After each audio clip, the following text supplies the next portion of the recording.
Okay. We are recording, and now we'll take a few minutes to broadcast for whoever is in attendance to appear. So it'll be about a minute.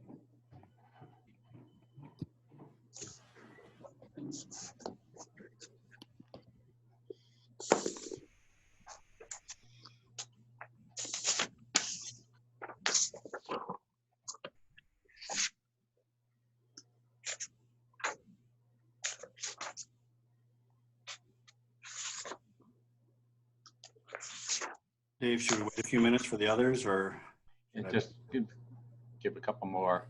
Okay, that's fine. It's here. Once it stops adding people to the attendees, we're up to 12. Okay.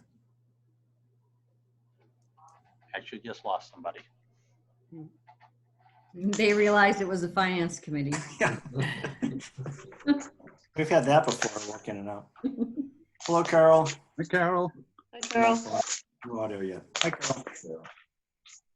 Hey, Louise, you wearing your mask just in case? Oh, I have to. I go into work every day, common areas, you know. And I had my sunglasses on earlier today. It was great. Okay, Mr. Chair, you can begin.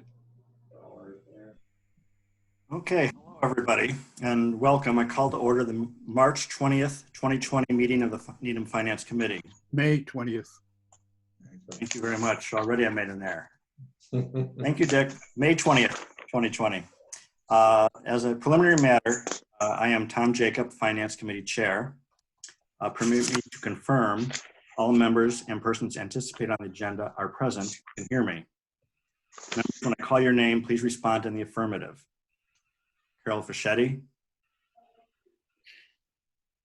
All right, we'll come back to her. Barry Kaufman. Here. John Conley. Here. Josh Levy. Here. Rick Lunetta. Here. Louise Miller. Here.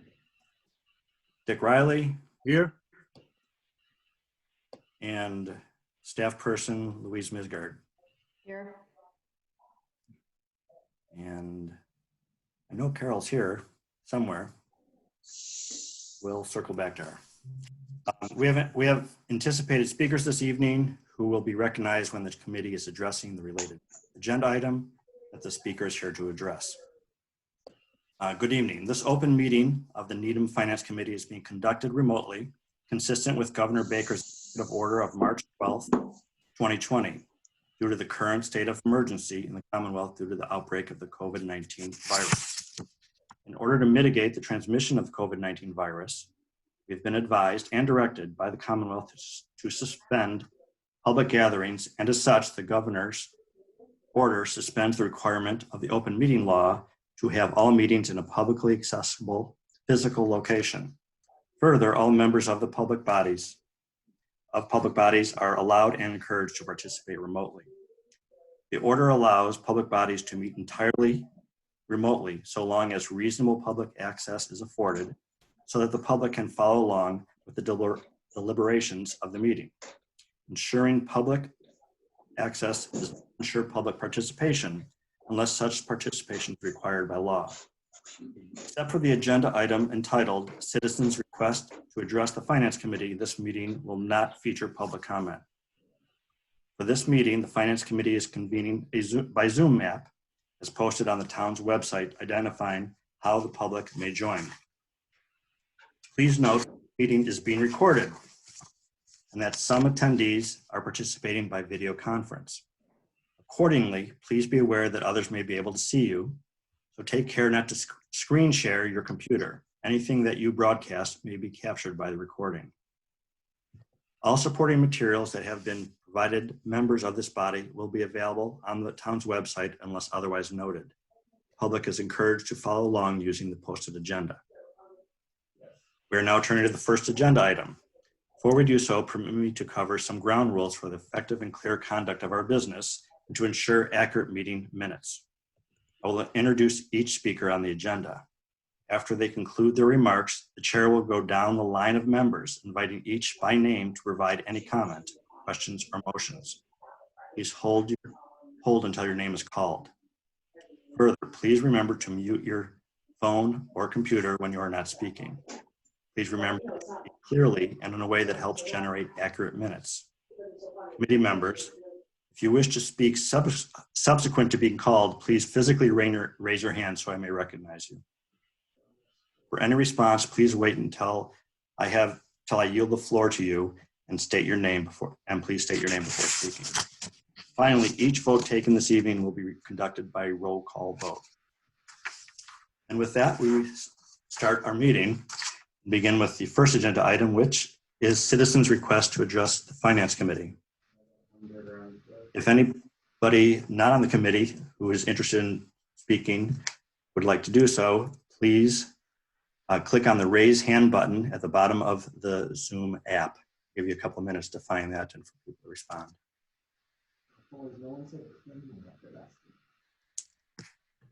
Mr. Chair, this is Roger. There is a Robert Smart who would like to ask a question. Okay. Give me 1 second.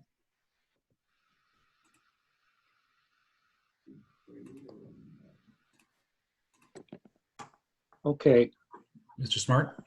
can you hear me? Yes, go ahead, Bob. Please state your name and address, please, for the record. Bob Smart, 25 Mayo Avenue, Needham, Mass. I'm not here to ask a question. I just wanted to make a few preliminary remarks, if that's okay. Okay. Is this regarding your citizen petition or some other item? No, Citizens Petition. Okay. Do you want Should I go? You do not want to do that as part of your agenda item because we haven't got to that agenda item yet. Oh, okay, I jumped the gun then. Okay. Well, I'll get back to you in probably about 2.5 minutes. Okay. Okay. Roger, is there anybody else that's interested?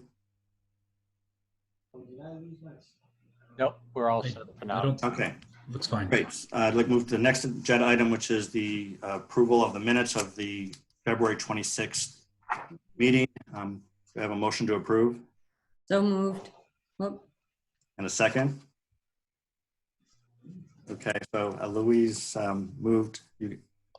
Louise Miller moved it, and I have Dick Riley seconded. You guys can unmute yourselves. I know you're not going to jump the gun. So I'll take a roll call vote. Yay or nay on approval of the minutes. Dick? Yes. John? You need to unmute, John. You need to unmute yourself.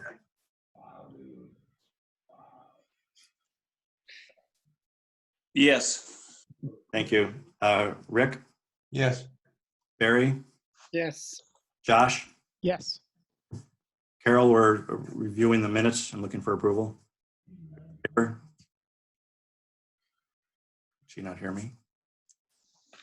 Carol? Is she muted or is her audio not working? Not working. She's not Your audio's muted. not working. Microphone. Is it No, thumbs she's up? muted. All right. I'll allow a physical if the minutes, can you hear me?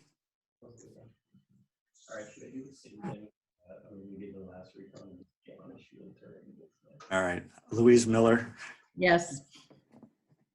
And technically, I'm not sure what I need to do with Carol. Can you hear me, Carol? Give me a thumbs up if you can hear me. Right. Give me a thumbs up or a down if you approve or don't approve the minutes. I got a thumbs up from Carol. Thank you. Thank you, Carol. We might have to fix that before the evening's out, but we'll move on to the next item on the agenda, which is the 2 articles, Citizens Petition. On the agenda, they are numbered 22 and 23. The real, yeah, Louise? You didn't vote on the minutes. Oh, excuse me. Thank you. Yes. The chair is in the affirmative. Thank you. Thank you, Louise. The agenda item for the Citizens Petition, the articles are numbered 22 and 23. In the warrant article, they're actually been renumbered. There are now 19 and 20, just so you'll know. The agenda is slightly off. And with that, I would like to call Smart.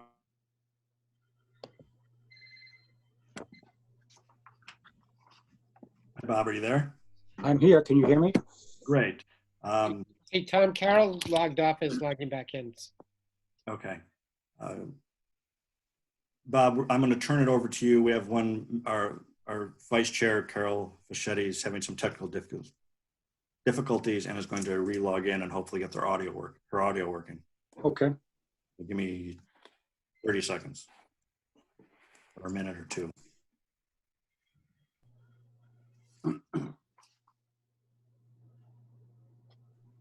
Bob, this is Dave Davison. Is Tim Sullivan going to join you? Yes. I'll bring him into the meeting now.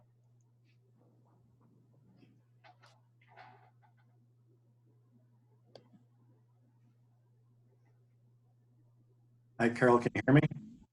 Yes, can you hear me? Yeah, I can hear you as well. Sorry, I just had to log. It happens sometimes. I don't know why. I have to log out and log back in. So Yeah, well, I'm glad it worked. So we're on to the Citizens Petition, and Bob Smart and Tim Sullivan have joined us, and I'm going to hand the meeting over to Bob for the presentation. So take it away, Bob. Okay. Can you hear me? I Yes. can hear you fine. Okay, fine.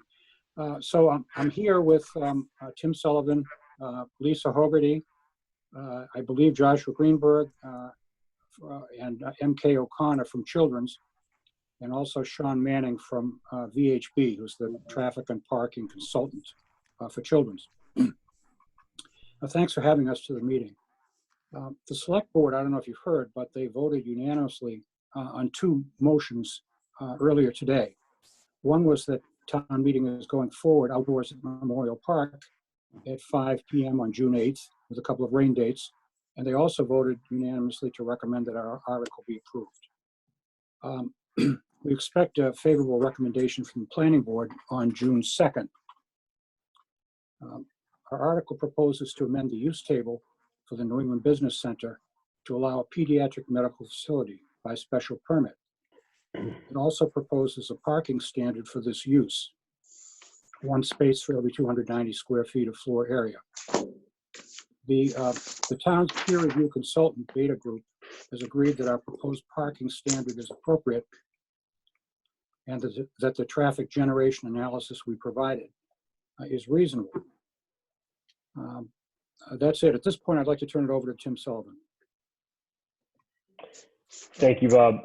If it's okay, Mr. Chair, I'll share my screen so everyone can see the presentation. That'd be great. Thank you, Tim. Okay. I should also start my video. Okay.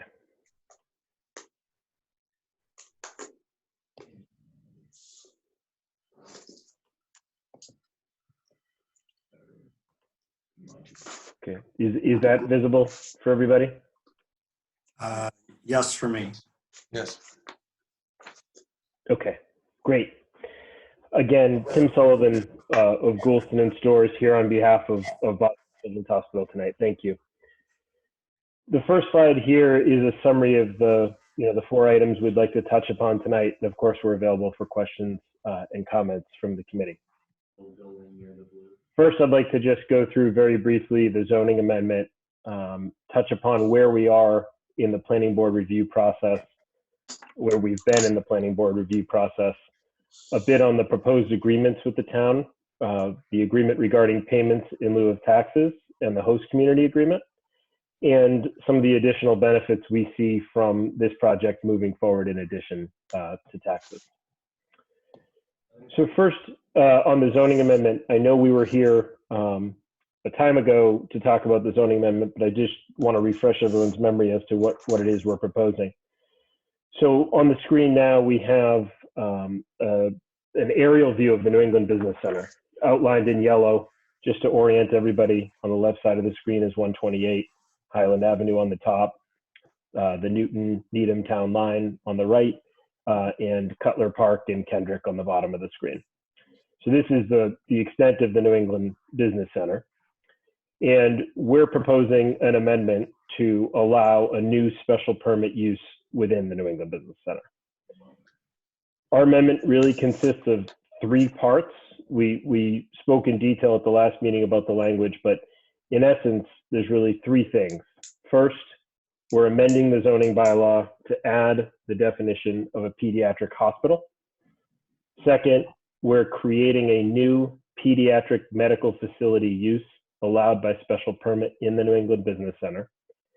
And it must be owned, operated, or managed by a pediatric hospital. The reason we're adding the definition of pediatric hospital is not because we're proposing a hospital use, but in order to qualify and require that a pediatric medical facility be affiliated with the hospital. And finally, to establish a parking standard of 1 space per 290 square feet for the proposed use. So since meeting with this committee the last time, we've been further along in our planning board review process, and I just want to touch upon where we've been and what the planning board has done. So we've finalized the language and we've had the public hearing process.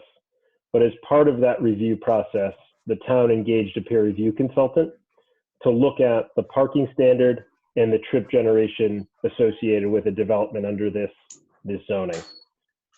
So for background, I just want to orient everybody, again, the New England Business Center, but the specific site where Children's has the opportunity to develop is outlined here in the aqua color line work on the plan. This is a 13-acre site that currently is subject to a special permit that has allowed approved 4 office buildings, a hotel, and 2 parking structures. Moving to the next screen here, we see that the limits of the development parcel are the TripAdvisor and 381st, 2B Street, 37A Street, the 2 parking structures in the hotel. One of the parking structures, the TripAdvisor building and the hotel, have been built. Children's is looking to acquire the 3 sites outlined in red, or colored in red rather, and the new parking, what's labeled as new parking. If the zoning is approved, the plan would be to move forward with the 381st Avenue building as a pediatric medical facility. It would be slightly larger than the office building that's approved for that parcel, but that square footage would come by way of a reduction in the size of the 37A Street building. We would also build a new parking, what's labeled as new parking, but it's an approved parking structure currently. So there's currently 3 office buildings approved that have undeveloped. We'd build on 1 pad. We would leave the other 2 undeveloped. We have no immediate plans to move forward with those, but those would remain office use under the special permit. The reason I'm giving you that context is because as part of the planning board review process, we looked at and VHB prepared memos on both the parking standard that we're proposing and the trip generation that would be expected. They looked at that in the aggregate. In other words, they studied if we move forward with the pediatric medical facility and built the 2 office buildings, what would those impacts be? So they didn't, even though we're only planning to go forward with 1 building and the parking structure, they looked at the entirety. So we reviewed this a little bit at the last meeting, but just for the sake of reminding everybody, VHB prepared a memo about the parking standard appropriate for this kind of use. They really looked at, they developed a standard, but then they compared it against 2 benchmarks.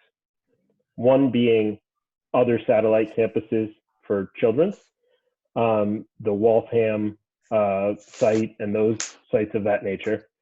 That's on the bottom of the table here. And if you look at that site, the parking ratio per 1,000 square feet is about 2.87 spaces. If you look operationally at other facilities that VHB has, works on in the area and otherwise, they're parked at about 3.28 spaces per 1,000. We're proposing a ratio of 3.45. So it's conservative, but in line with other facilities. So that was one piece of information that VHB analyzed. The other is trip generation. They compared what the trip generation for the project would be with this new use against what's approved out there now. Again, assuming the entire project moved forward. The first peak hour would, they would anticipate increase by about 1% in the AM and 6% in the evening. So roughly the impacts are the same, particularly given that only one building would go forward, as the current plan.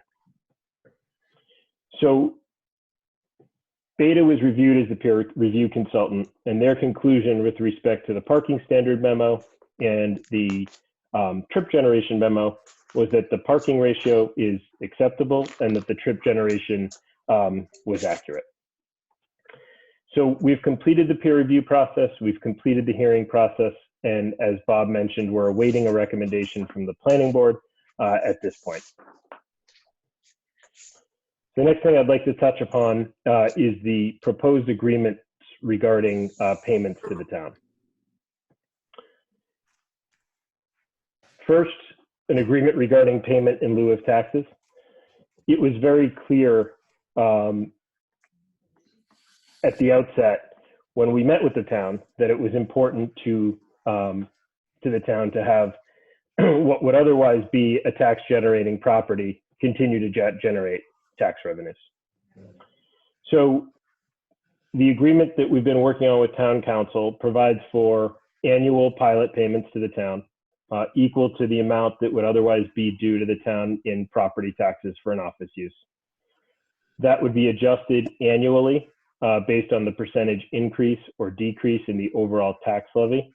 And that may increase up to 4% on a year in any given year. The agreement would be effective upon the issuance of a building permit, and it would be treated as any other construction project would be treated. So during the construction period, the percentage of the payment due to the town would be equal to the percentage completion of construction on June 30th, and the full payment amount would commence upon issuance of the final CO for the project. Also, the vacant parcels, the parcels we don't intend to move forward with, those would be taxed, and taxes would be paid on those in the normal course, taxed in the town's usual manner. And a pilot payment would be required if and when development proceeds on those sites. The other thing we heard in addition to real estate taxes was the issue of personal property taxes. So there's a separate agreement we've worked on with town council to make annual payments to the town for youth services within the town. So on an annual basis, we'll pay $200,000 a year, commencing on certificate of occupancy for youth services. We did agree as part of this process to have 2 early payments. Normally, of course, personal property taxes would commence when there's personal property. But in recognition of the current emerging challenges in the town and in the course of the conversations, we have agreed to make a $200,000 payment upon issuance of the building permit, and then another $200,000 payment at 50% completion of the project. So those would be in advance of commencing the annual payments starting on CO. These payments would be adjusted to account for payments made to the town or youth services organizations in connection with the Department of Public Health Determination of Need funding. That's something that would happen in the early years, but those adjustments would be accounted for. The agreement also provides that we'll incorporate certain transportation demand management and sustainable design measures into the application, the special permit application for the project, and that we'll consider recommendations from Needham High School for applicants to the Coach Summer Internship Program. So those agreements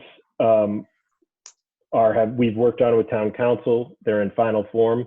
And they'll be taken up by the select board at their next meeting next week. So The last thing I'd like to touch upon is some of the additional economic benefits we see from this project above and beyond the taxes and the community benefit payments. First and foremost, I think given the intent of the district to have first-class tenants and innovation, I think having a Children's Hospital as a property owner and developing a facility here is in and of itself a significant benefit for the town. Also, this is a site where a permit has been issued, but a number of the sites have remained undeveloped for a number of years. So particularly in a climate like this, having a project move forward is also a significant benefit. But the nature of this use is such that it's very complementary to and a driver for the types of uses that are down there, namely food and lodging uses. A site like this will have, given the, global, the national and international expertise that Children's has, you'll have people traveling here to have, for example, an orthopedic procedure. They'll stay at a hotel before the procedure. They'll stay after, and in fact, in some instances, they'll stay and do their physical therapy and the like while they're here and then return home. So given the kinds of, restaurants and hotels that are in this area, above and beyond taxes, this is really a driver for revenue in the area. And, Children's has been and continues to be a partner in all of the places where it operates. And there's a number of Needham residents who work in the system, including 250 residents that work, but 50 physicians as well. So finally, just to quantify some of those things, a firm, Trip Ombach, has been engaged by Children's on a system-wide basis to look at some of their economic impacts, and they've identified some of the Needham impacts that they would anticipate, and those are summarized here. So with respect to construction impacts, which we would expect, given the approval process, would be around 2022 to 2025, about $130 million of economic impact, about 680 jobs, and 1.2 million in state and local tax revenue. And for annual operations, which would begin after that construction period, about $52 million in increased economic activity, $28 million in direct impacts, pay, benefits, medical equipment, and the like, and $24 million in indirect impacts. About 455 jobs supported or sustained, 200 direct jobs, nurses, doctors, support staff, and 255 indirect jobs. So in closing, we have a zoning amendment. We're proposing to add a new special permit use to the New England Business Center for a pediatric medical facility, which we think will have a very positive economic and community benefit effect on the town by way of taxes and other things. And we request that the committee favorably recommend our article to town meeting. And we're available for questions, and we thank you. Thank you very much, Tim. Trying to get my screen back into, I can see my. I will take my screen down for you. Hopefully that will help a little bit. Stop share. Okay. Thank you. Okay, at this time, I'm just going to call each of you to see any questions, comments you might have. And I'll start with Carol. You have to unmute yourself, Carol. Why don't you all unmute yourself? I know you won't talk over each other. Carol, can you hear me? I can hear you. Okay, do you have any questions or that you want to ask or comments? I don't have any questions right now. Okay. John? I have some comments and some questions. Fire away. Okay. With respect to comments, first, I'm in favor of this and I'm going to vote for it. I just wanted to express my frustration at getting all these materials at the last minute. It's a serious project and it's an important project to the town, and I think it's important for us to have a robust understanding and discussion about it. But sort of getting, the pilot agreement and the host agreement today and all the traffic studies yesterday, I just think that I find it frustrating that once again, with this project and other things, we always seem to it gets dumped on us at the last minute. And I just wanted to voice my frustration with respect to that and hope that someday that will not be the case on important projects like this. Question is with respect to, I'll just list my questions and then obviously we'll get the answers.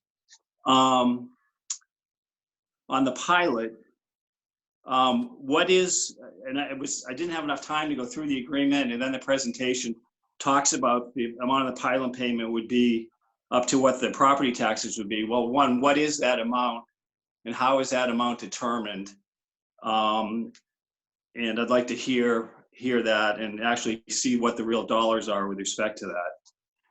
And then on the host agreement or the host community agreement, my question is with respect to the provision where they say that all payments will be adjusted to account for state DPH determination. And I want to know what adjustment, does that mean it will be credited? In other words, if other payments are made, this 200,000 will be reduced, or is it the other way around that these other payments will be made and they'll be made above and beyond the 200,000?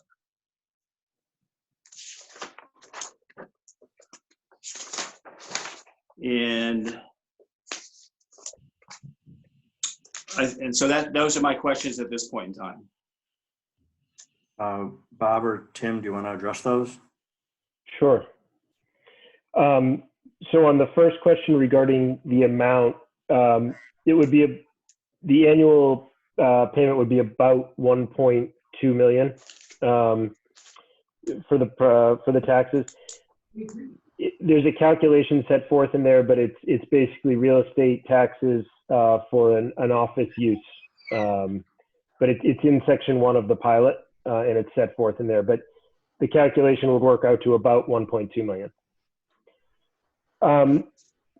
The second question regarding adjustments. So as part of the, we do have members of the children's team who can speak to it a little bit better, but let me do my best I can do here. As part of the determination of need process, there will be certain payments made, we anticipate, to the town or to nonprofits operating in the town providing youth services. Those payments would really occur at the beginning of this development. You know, Children's is planning this development for the very long term. Those would be credited against the 200. So if they were to make a payment, it would be credited against the 200.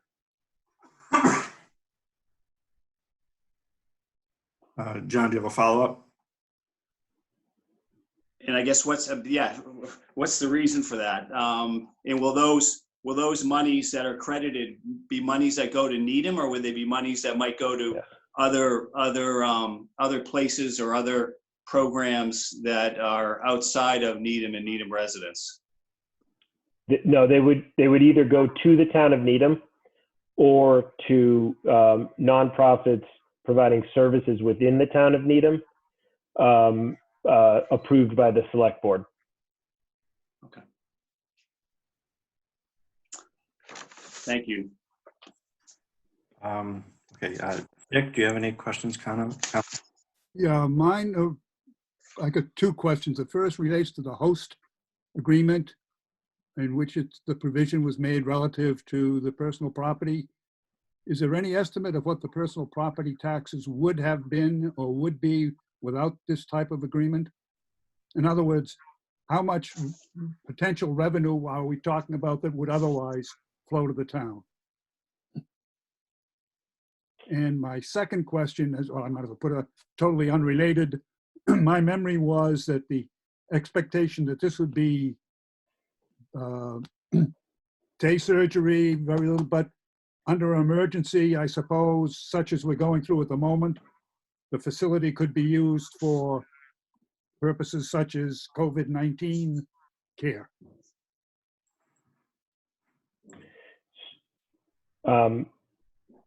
So, Mr. Chair, okay. So the first question regarding personal property taxes, I don't know specifically, but the $200,000 is roughly, I believe, what an office building at this site would generate in personal property taxes. We think the benefit here is actually far beyond an office property because of the indirect economic drivers of hotels and the like, but the personal property, that was the basis of the community benefits payment, to try to get close to equal, to make the town whole on the equivalency of a personal property tax for an office building. If I may comment on that? Please, Dick, go ahead. Yeah, I totally understand, and I'm not opposed to that. On the other hand, it is probable, given the nature of the facility, that there will be, the value of the personal property will be much in excess of what would be in a normal office building. So there is a significant economic benefit accruing to the children's because of this. I'm not opposed to it, but I think it's important that we understand that that exists. Okay.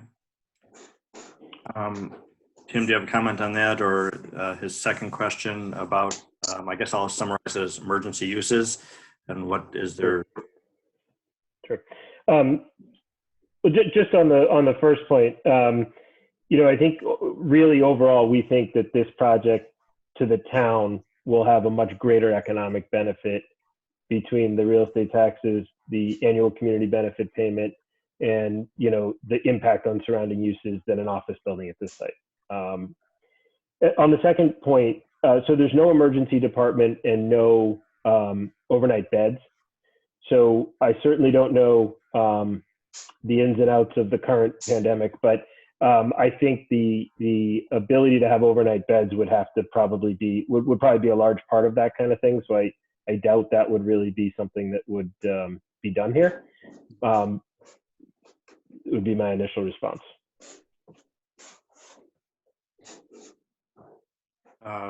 Dick, are you satisfied, or? Yeah, I think that we would probably, at the town meeting itself, people may push on this personal property thing. So it may be that we might need a more specific answer than we've received. I think Barry's got a question. I think that's a reasonable observation, and probably worthwhile calculating that, Tim and Bob, and then speaking to it directly with a more realistic number, because I think medical equipment is much more expensive than office equipment. So I think the number would be higher. I understand your point about it being other economic impact. Without going too far off field, anything that goes in there is going to have some other economic impact. We don't know what the use is. So I'm not sure that alone is a good enough explanation, but at least talk to it directly, I think, is the proper way to handle that.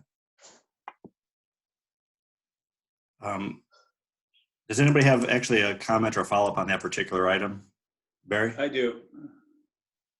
Barry, go. What is there a difference? Because is Children's considered a not-for-profit institution? Yes. Because I know, but that's the issue at Beth Israel's not charge personal property taxes. I mean, they do make pilot payments, and I think they're otherwise exempt because of being a not-for-profit, and that may be the answer. I'm not speaking, I don't know for certain, but otherwise, they may not be subject to that for that reason. Potentially, we should probably get an answer to that, definitively one way or the other.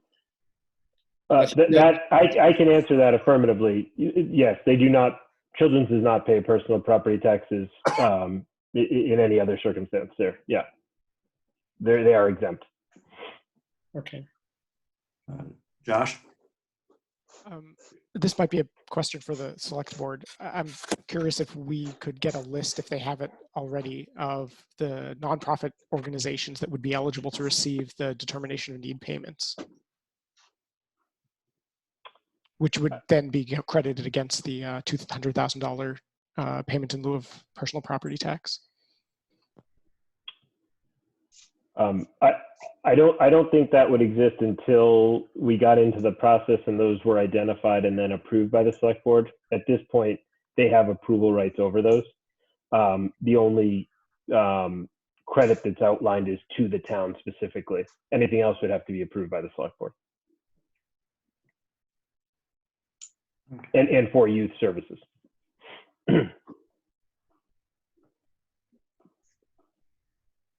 John, are you raising your pen there? Is that what you're doing? I'm raising my hand. I guess, how's that? Yeah, that's- And my question, I think, is not so much for children's, but for either the proponent or the planning board or the selectmen. And that is, I know that a peer review is done on the traffic and parking, but have we done a similar peer review of these financial components, both the pilot and the host agreement, to test them really on the specifics of what's being valued, and then comparing them to other projects in the area, and then other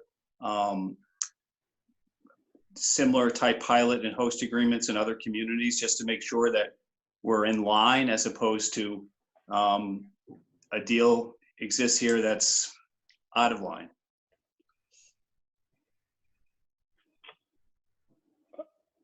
I mean, we can speak to how it lines up to other agreements with other municipalities, namely Boston. I don't know if Josh Greenberg is on the line and can be admitted. He can speak to it better than I can, but we can certainly speak to that aspect of it. Actually, but I think my question was more directed to the proponents of the article and the select board and the planning board within our town. Because I know they did that peer review on traffic, and I think a similar one would be beneficial and helpful and actually necessary for these other financial components. I'm happy. This is Josh Greenberg. I'm the Vice President of Government Relations at the hospital, and I sort of have broad engagement with the pilot agreements with various cities and towns. And I would describe this as by far the most generous pilot agreement we would have entered into, because we're basically agreeing to pay the full value of the real estate taxes that were anticipated for the property. So to give you perspective on Boston, we pay about 25% of the assessed value of our property, and then we receive three-quarters actually of that back as a community, in recognition of the community benefits we provide generally to children in the city of Boston. 3/4 of that requested value of 25% is credited as a community benefit. So this is, with all sincerity, this is by far the highest value pilot that we would pay, and it is extremely generous, I think, in the context of other pilots. But a good source for you might be to look at, Boston actually reports on every nonprofit organization request and what percentage of that request is paid. So it's a good baseline for looking at some data in Massachusetts.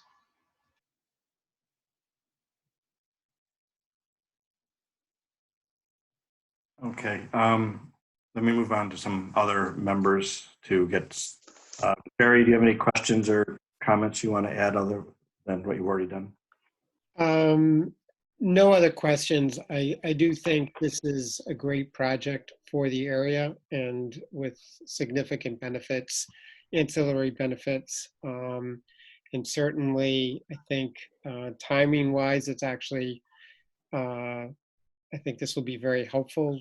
Just as an anecdote, I know that TripAdvisor has been downsizing, and they own this land and had hoped to have developed it themselves, but now they're actually shrinking and actually looking to potentially sublease part of their existing space. So I think having the equivalent, I guess, of a fully leased up building, paying taxes and all the ancillary benefits is a big plus. And obviously this agreement, being a nonprofit, they're not necessarily subject to that in other locales. Just like Beth Israel, makes pilot payments, but far less than probably what they would be taxed as a as a for-profit business. So I am in favor of this. Louise? Yes, I have two questions. One of them has to do, and probably not a question for the presenters here today, but one of them has to do with wastewater. When we redid the wastewater pumping facility, we actually discussed what the development would be in the New England Business Center, and it did not include medical use. And I'm not saying that this can or cannot be sustained. I'm just asking whether anybody has reviewed what the anticipated production or anticipated additional need for wastewater would be, and whether our wastewater pumping facility can handle that. And then second question has to do with respect to the personal property pilot. Why would we not just simply have the amount paid to the town? Why have it paid to other youth services organizations? I think, and this is, for the finance committee, but I think that leaving that up to the Board of Selectmen to decide who is going to get some amount of that $200,000 is more of a grant type program rather than simply the town receiving the monies, and they certainly can be used for youth services within the town. We provide plenty of youth services through the school department, through our youth and family services, and through the recreation department. And those really are my two questions. And they don't require an immediate answer. I don't think they're subject to an immediate answer unless someone has done the wastewater analysis. I think I can at least touch on both of them briefly, if it's okay, Mr. Chair. Please do. Yeah. So the first one on the wastewater analysis, certainly that would have been reviewed in the context of the initial special permit, which has been approved here. So if we're approved at town meeting, we're going to have to go back and amend the special permit. And as part of that process, we fully expect to be engaged with the town engineer and others to go through that amendment, and that we expect wastewater and traffic and all those things to be studied and examined as part of that process.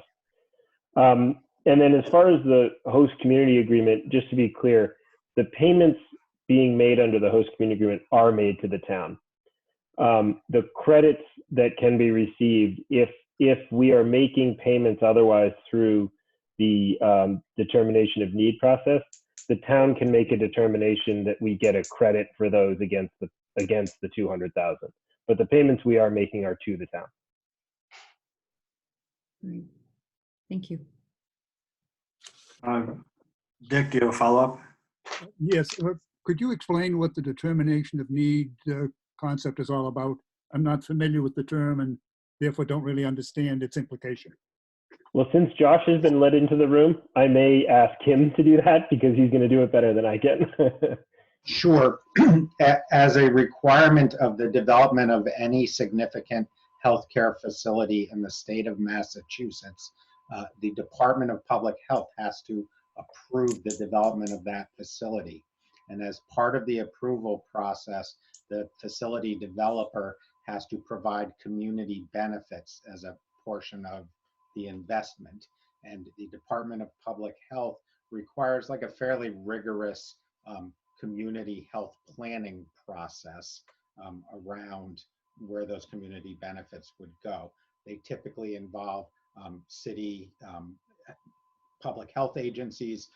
In our case, they frequently require early childhood and school system involvement because of the youth focus of our community benefits. And it's our understanding from talking to Kate Fitzpatrick and Dave Davidson that the town has been involved in the planning process and there's sort of a regional planning group in Metro West that the town participates in. We were very careful to say that only the money that goes to the town of Needham or its youth serving organizations counts against this as a credit.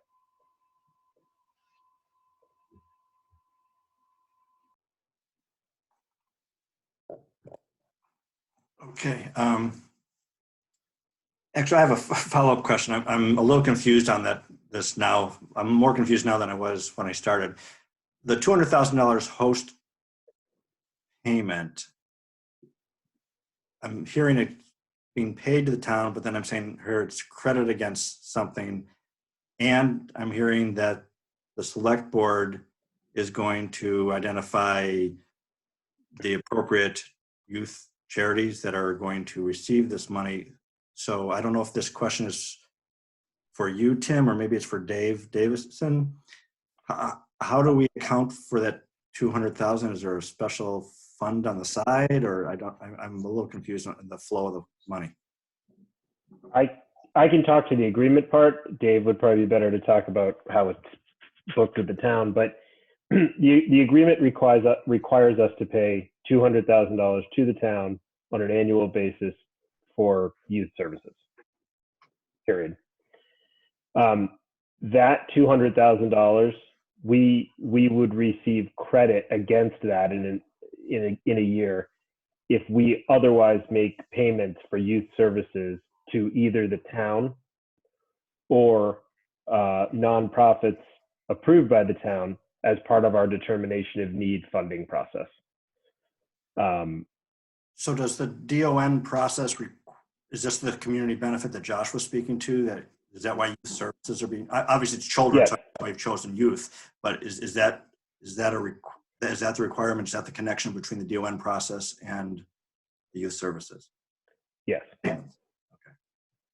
So if in a particular year Children's decides to spend $200,000 on some youth services, that would be a credit against the $200,000 that would otherwise be paid? Correct.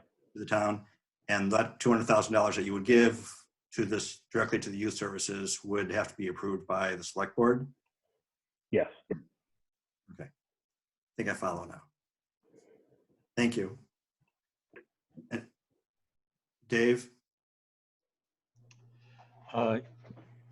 Can you help me understand how we would monitor the $200,000 and the credit back and all that? Are you comfortable with how that would be handled? We are still working through the logistics of that. They actually haven't had their presentation to the select board over the pilot and the host agreement. That is actually on the docket for the select board next week on the 27th. So the select board may have some questions relative to the presentation this evening to you. Just so the other finance committee members are aware, initially it was thought that the Children's was going to be presenting to you next week. And I think that's what the timeline that Children's was working with, and which accounted for the delay and what appears to be the delay in getting the material to the finance committee that was raised earlier this evening. Thank you. Rick, I'm actually going to call on you next anyway, so go right ahead. A comment, Mr. Chair, and then a question. In terms of a comment, I fully support this. I think that service brought to Needham and the benefit of the surrounding businesses is, I think, certainly praiseworthy. I look forward to seeing the benefit of that all around.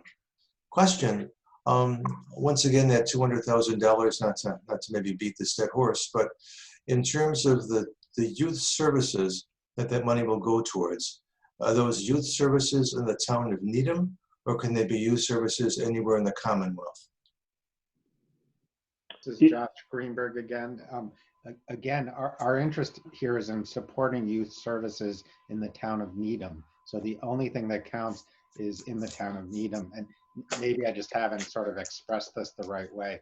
Let me give you Boston as an example.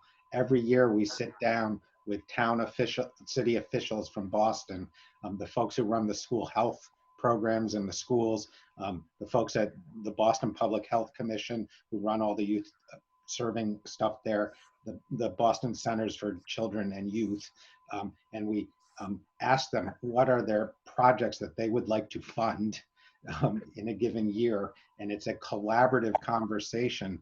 And we're trying to bring not only our money to the table, but actually kind of our intellectual capital to the table. So for example, we did a whole survey with the city of Boston about the needs of children and adolescents in the city, their public health needs, which had never been done before in the city of Boston for that age group. And so in addition to paying for the survey, we actually got all our folks together and at the table to help design and field the survey. Similarly, we do a lot of work around kids' mental health. And in addition to paying for the kids' mental health services in the Boston Public Schools, we also help design some of the materials and the trainings and the surveys that are used to identify the needs of kids' mental health. So our agenda here is not something cute. It's to actually be an engaged partner in the town of Needham in addition to writing the check. So our intention is to actually be actively engaged in the planning, the conversation, thinking about what's good for kids. And this is not some kind of cute thing to not fund things in Needham. It's actually to try to identify organizations together where we might do creative work. All right, well, thank you, Mr. Greenberg. Thank you, Mr. Greenberg. Rick, anything else? No, not at this time. And last but not least, well, I'm last, but Josh? Thanks. So I have 3 comments. I'm generally in favor of this. Second, regarding the trip generation figures, the study only looked at counts of cars, and I don't think that that's sufficient data for us to really assess the financial impact. When we're looking at the financial impact of traffic, I think what we want to be looking at is what the duration on the average commute is going to be. And so, you know, for some streets that don't have a lot of traffic to begin with, you could increase number of cars and not increase the duration of commutes very much. But for streets like Kendrick or Highland Ave, a small increase in number of cars could actually result in a large increase in duration of commutes. So I understand that the proponents have committed to doing a more detailed traffic study as part of the special permit process. But at this time, I feel like the Finance Committee doesn't have enough data to assess the financial impact of that. I don't think that would affect my vote. I just want to let everyone know that. And then lastly, I understand that with the wording, the proponents don't want to discuss this as a hospital, and they're referring to it as a pediatric medical facility. I think at town meeting, with the language, it might be helpful to just be very clear, because I think for many people, they understand this to be a hospital, even though there's no emergency department or inpatient beds. They understand it to be a function similar to a hospital. So just discussing it in terms that are commonly understood may be helpful and not get in the way of the discussion at town meeting. Thank you. Anybody else have any comments or follow-up questions or concerns? Go ahead, John. Yeah, and I think the discussion and Rick's question was not so much that anyone thinks that Children's is doing anything cute. With the host payment, it said I think the Finance Committee wants to be involved in monies that are coming to the town, how those are being spent, and in what manner they're being spent. And so it's not, my concern is not on the children's side, it's on our side and internally, how between us and the select board, we're making sure that we have a say and a place at the table with respect to revenues that are the towns and how those revenues are spent and allocated amongst the various departments and groups that we do every year in our budget process. Thank you.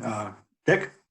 Yeah, I would like to endorse that. And if the logic behind both the pilot and the host agreement is to put the town in approximately the same position would be if this were a regular commercial enterprise in there, then the logic should follow that revenue flowing out of that should be similarly applied rather than applied separately. Anyone else? Just have a couple of things. First of all, thank you, committee members. As usual, you've done all the heavy lifting, so I don't have a lot of questions to add.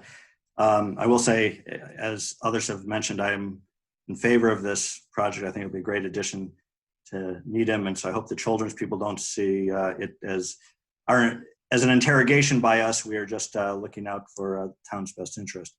I want to summarize for the minutes, and I might need your help if I've missed that. Things that we would like to ask of the select board.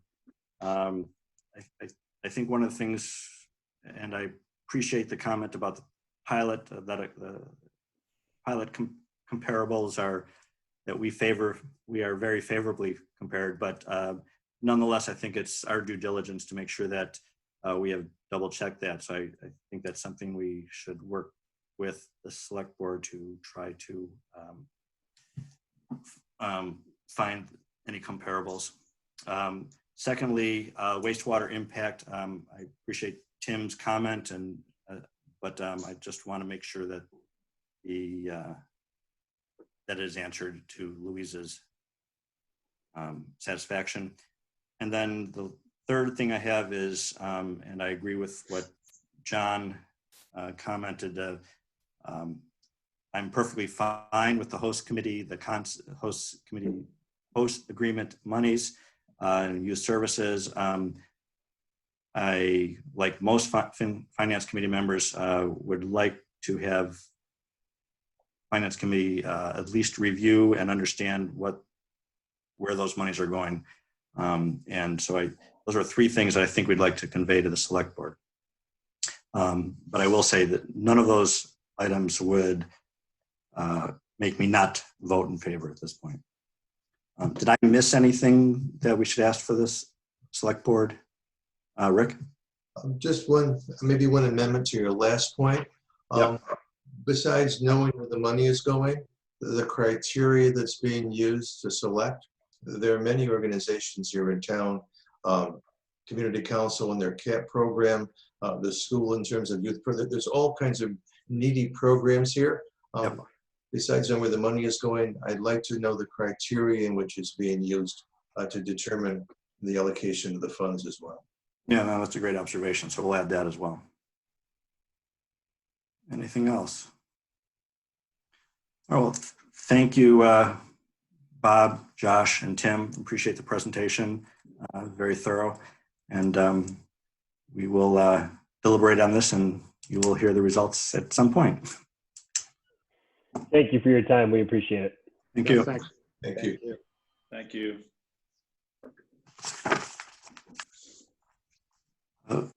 Does the committee have any further discussion, follow-up on this item?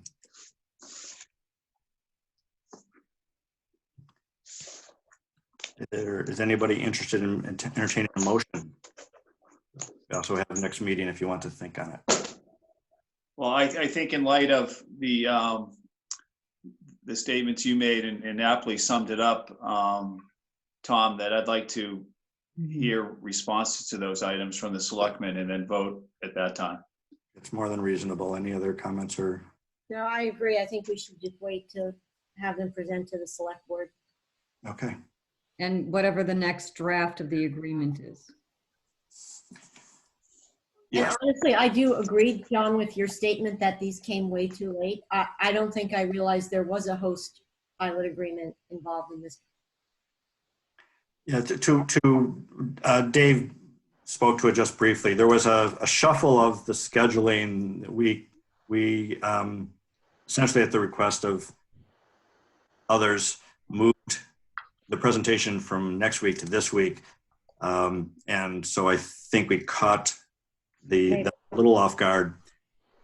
I would have liked to get it earlier as well. There's, I printed out a lot of pages. I didn't print all of them. It's, certainly didn't have time to read them all. So I appreciate that there is some, it is not totally children's fault that it was so late, but in any case, be that as may, this is what we have. And Tom, do you know, just out of curiosity, why, to Dick's point, Dick, why in lieu of, what would be an ordinary personal property tax payment, they're going through this host community agreement, as opposed to simply paying the $200,000 to the town and have it go in the general funds, just like every other personal property tax? Okay, so it's been a long time since I was in healthcare and dealt with DONs, but there is the provision to provide community benefit and community services, and so I think that this is an element that Children's may have asked for. We should have probably have asked them who initiated this discussion. My guess is, as a result of our request about our inquiry about personal property taxes, they came back and said, well, we need to provide some host services anyway to show some benefit. And so they carve it out in a certain way like this. And so my guess is that's how it proceeded, but obviously I don't know. No, you're probably right about that. Now that I think about it, I guess that makes sense, although we could have probably gotten the $200,000 in taxes and they would have had to provide the benefits anyway. That may well they did figure out a way to provide the benefits, because Beth Israel has to provide that, I think it's a way to avoid double dipping. Right. Yeah. Right. Yeah, that's correct. Okay, good. So if you're all set, we'll move on to the other articles for the annual town meeting. There are 7 of them on the agenda. As Dave mentioned, one has already is being withdrawn, Article 12, the public health consulting. So we'll go through the other 6. Mr. Chair, there's also another article. It said a map change. Was that a citizens petition? It goes with the last discussion we had. It's the map change that goes with the. So it's labeled pediatric medical facility, but in the warrant, it's for residential. It is? Yeah. Now the warrant may be in error. Oh, I don't. So this is moving from residence A to residence B, I believe. It's to consolidate. I think we had that discussion. The one in the warrant is to consolidate that area, make it consistent. The area on Hunting Ave, that's 20 houses, I think, if I recall, that are zoned differently than everybody else in the area around them, and just to make it consistent effect. That's what the warrant article, I think, addresses. Mr. Chair. Mr. Chair. Which number that is? Now 20. Somebody said Mr. Chair, and I didn't see who was. It's Dave Davison. Hi, Dave. Go ahead. That is a different article, and it's my understanding that the select board is reaching out to them to withdraw this article for consideration at the annual town meeting.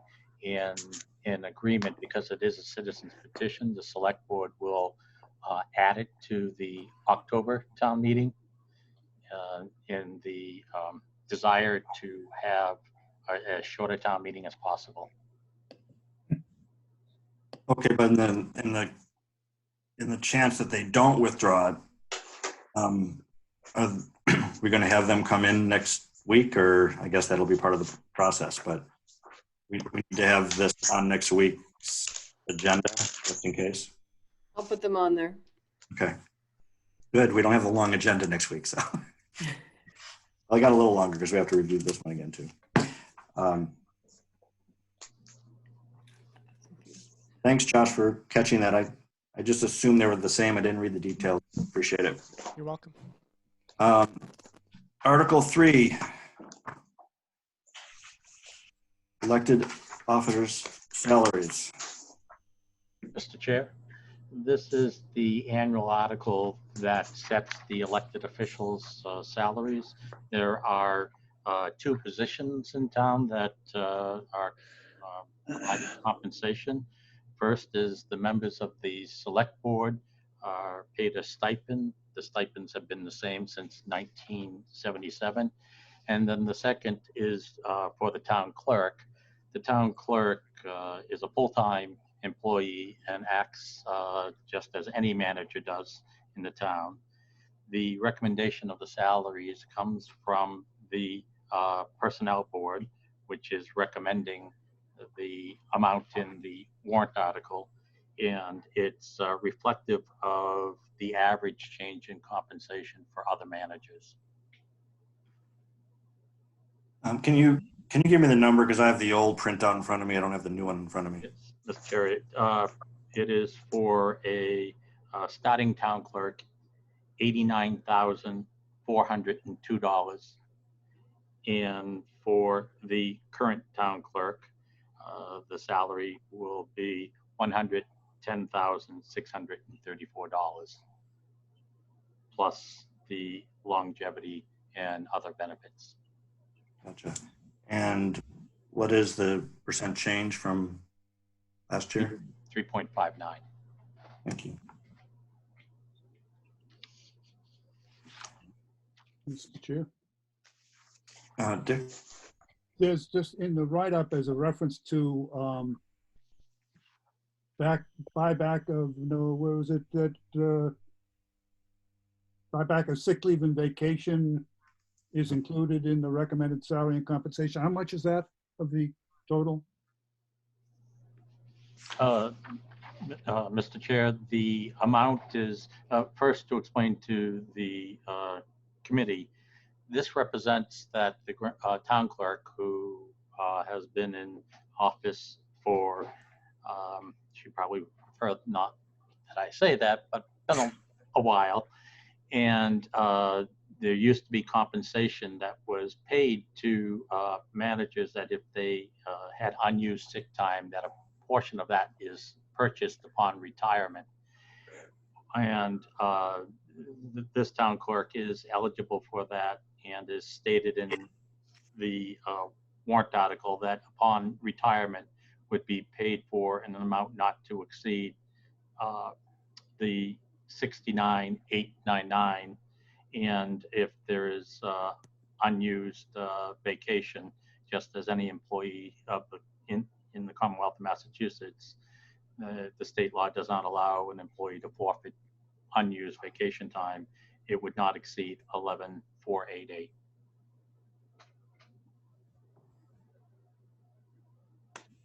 Louise, do you still have a question? Nope. Thank you. Yeah. Josh? Yeah, a question about the select board stipends. I know that there are many chief executives in the corporate world that are taking reduced salaries as in solidarity with many of the people who are experiencing financial difficulties. Has the select board considered taking a reduced stipend? I do not know the answer to that question. I know not every member accepts the stipend, but they haven't discussed this to the best of my knowledge. Yeah, I'd be in favor of hearing from them about this.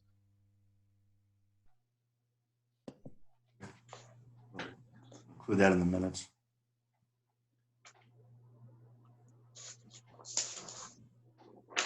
Any others on this? Can I have a motion? Mr. Chair, I move that the Finance Committee recommend adoption of this article to town meeting.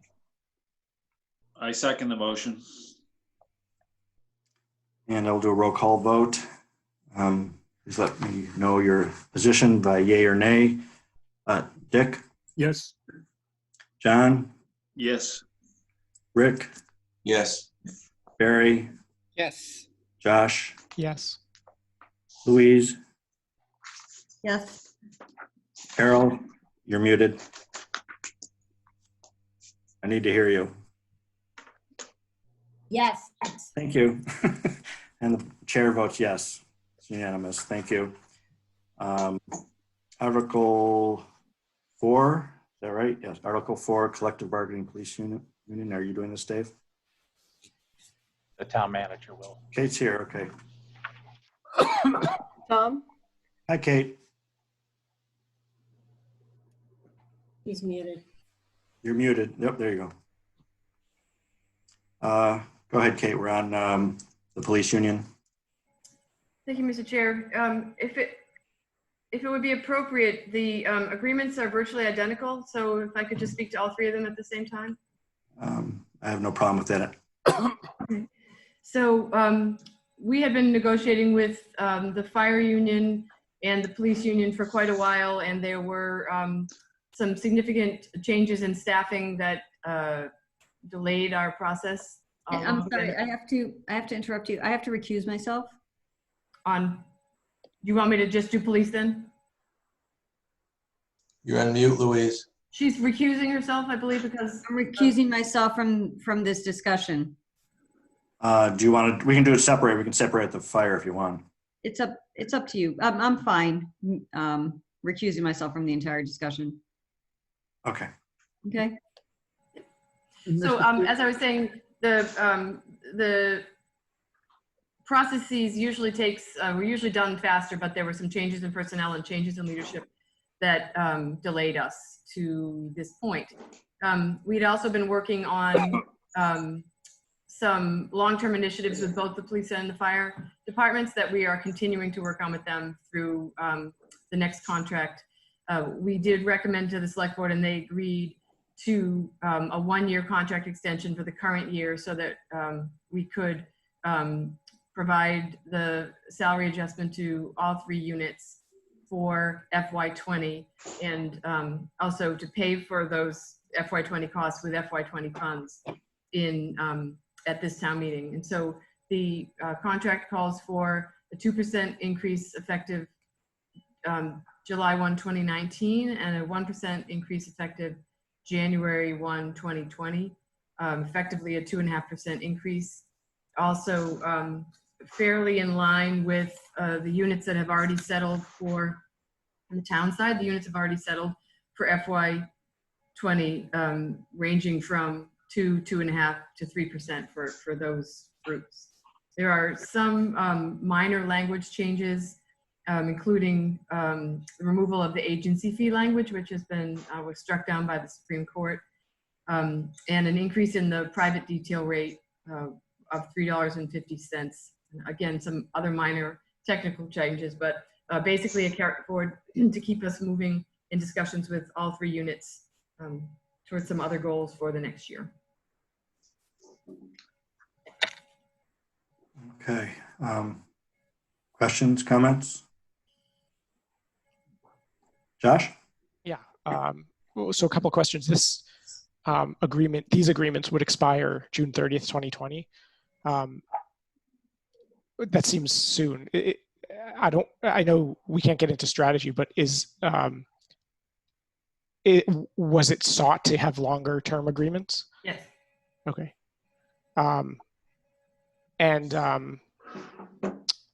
Second question about the increase in proposed detail rates. They seem to range from 7% to 8.5% increase, which is, I think, a lot higher than some other increases, annual increases. We pegged this amount at it's not at the average of the communities we compare ourselves to with respect to private detail rates. We agreed on an amount less than that. Okay, I guess I was just comparing the amount in the previous agreements to the amount in the proposed agreements. Right, and we did an analysis of the rates in use in other communities. In fact, rates in use in our own community when we have to hire details from other communities. Okay. And since it's retroactive to the beginning of fiscal 2020, do we know? I'm sorry, Josh, the detail rate is not retroactive. Oh, I'm sorry, I misunderstood then. Thank you. And then the last question was about the elimination of the agency fee. In the language, it says that as a condition of employment, members of the union at the time the agreement takes effect shall continue to be members as long as the agreement is in effect. I just wanted to clarify, is it also a requirement that that all, as a condition of employment, that all officers be members of the union? No. Okay. Thank you. In fact, the concept of an agency fee in the past was that employees who did not elect to pay union dues or join the union would pay a fee to the union, and in order to compensate the union in theory for work on those employees' behalfs. But that agency fee concept is currently not allowed under the federal law. Okay, thank you. Other questions, comments? You guys interested in voting on this tonight? Sure. Mr. Chair, I'll move that the Finance Committee recommend adoption of Articles 4, 5, and 6 as presented here in the affirmative to town meeting. A second. Okay, I'll take a roll call vote again. Dick? Yes. John? Yes. Rick? Yes. Barry? Yes. Josh? Yes. Carol? Yes. I vote yes as well, and Louise recused herself, so that's a 7-0 vote. Thank you. The next item is Article 15, which we actually previously voted, but the new numbers come in for the MWRA. It's actually lower. Dave, do you want to speak to that? Yes, Mr. Chair. The Finance Committee previously voted to recommend the budget as presented to you earlier in the year. After that, and as a result of COVID-19, the MWRA did some adjustments, which resulted in a lower assessment than that which we were looking at the beginning of the calendar year. And the figure that is in the warrant reflects the lower number. The other action that had happened is recognizing the difficulty that COVID-19 has, and we were looking at a rate increase for sewer. We have added a funding source of $600,000 from retained earnings with the intent of avoiding a rate increase for fiscal 2021. And those are the only two changes from that which this Finance Committee approved. Okay. Questions, comments? No. Sorry, do you have a handout of the, or something like a screen share about the figures and which ones changed?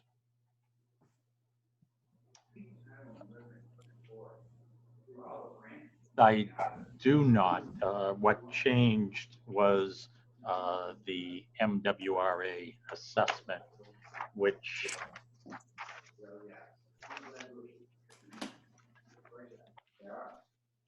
It came down by 256,000. Reduced, it was $256,052 lower. Yes, that's what the assessment was. Yeah. Got it. Thank you. Yes, Mr. Chairman, the previous amount that was in the warrant and would have remained in the warrant if the MWRA did not make an adjustment, the assessment would have been $6,655,947. The amount that now appears in the warrant and what town meeting is being asked to act upon is $6,399,895. Louise, you're on mute. Yeah. I'm unmuting. So what is the current retained earnings balance? I couldn't put my fingers on it. It's approximately $2 million. 2 million? Okay.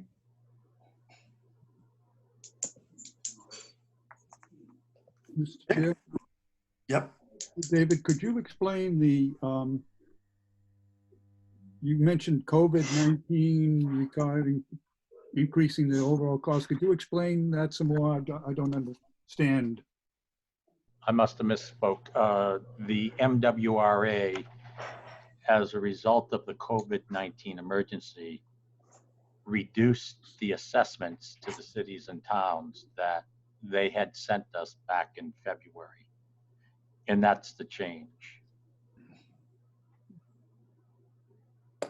But I got the impression that we are now transferring 600,000 from retained earnings, which wasn't involved before.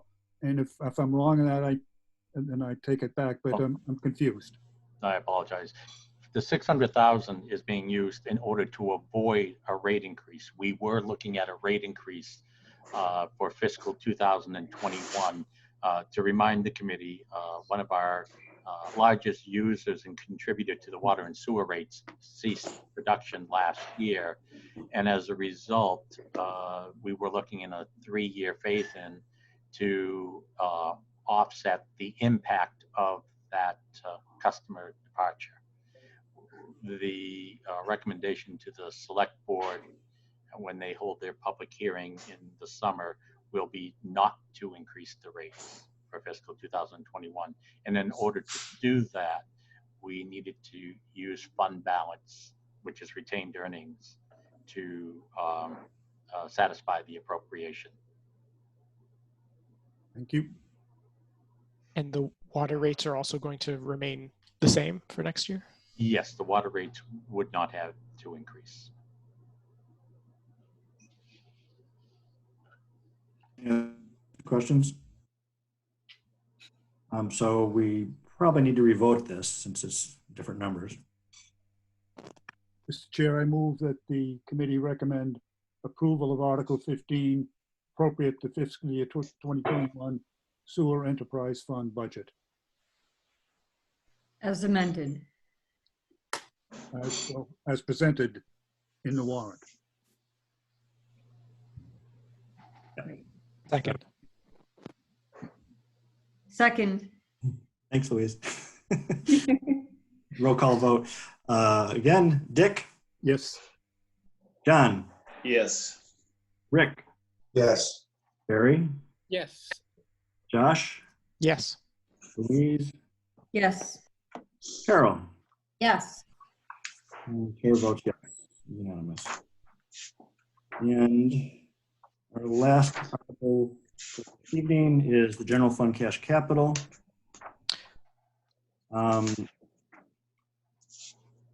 So my memory doesn't serve me at all, but I've been reminded that one of the reasons we didn't vote on this one was because of the library chairs. I don't know if there's any other things that people had outstanding. The library chair request has been withdrawn. Not necessarily because of the high price, but because they don't need so many chairs because the library is closed. As a matter of fact, they're actually looking to store some chairs. So that may come back at a future date, but it is being withdrawn. The amount of the was in the warrant was $84,168. Taking that out the bottom line would now be just under $4 million, $3,999,433. So that is one issue, and I'm looking for the article again. I don't know if we have any other outstanding things. Sure, I thought there was going to be some additional information on the NIPSI support projects. And maybe we've already received that, but the minutes refer to the questions being raised on that and that additional information was going to be provided.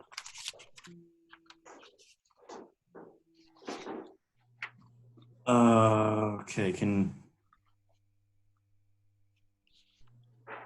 anybody remember next week? what the question was?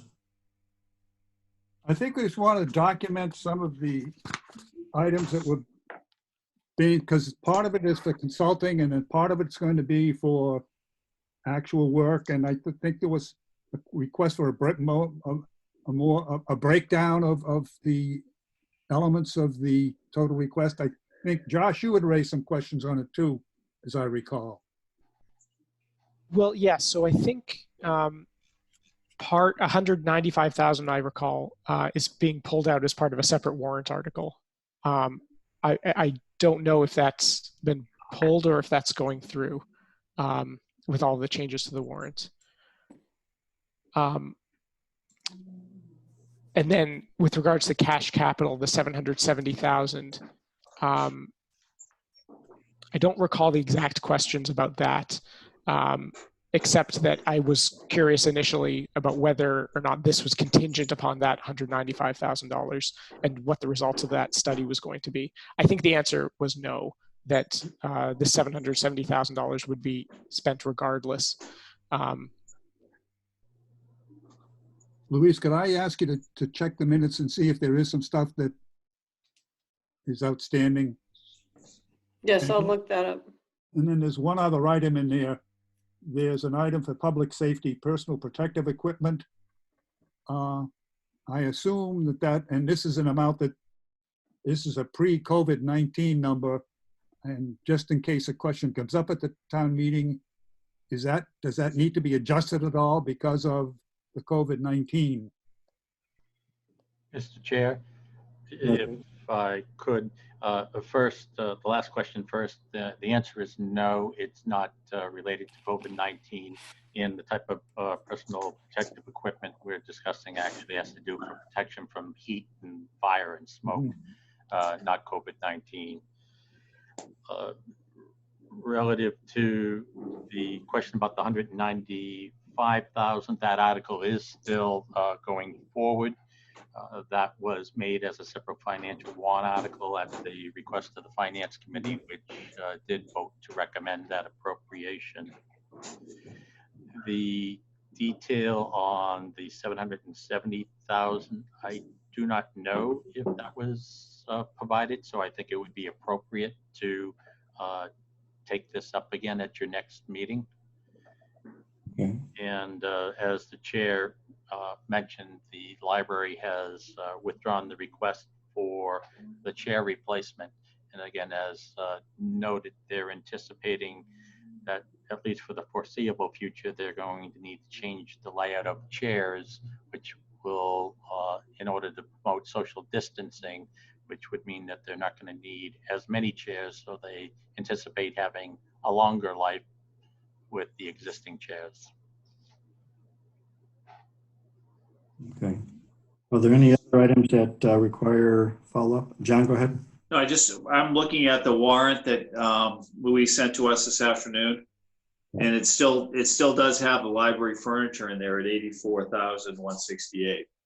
Mr. Chair, to that question, this was a last minute change, so it's actually going to be an amendment offered by the select board to the amount that the chair of the Finance Committee mentioned, which would be $3,999,433.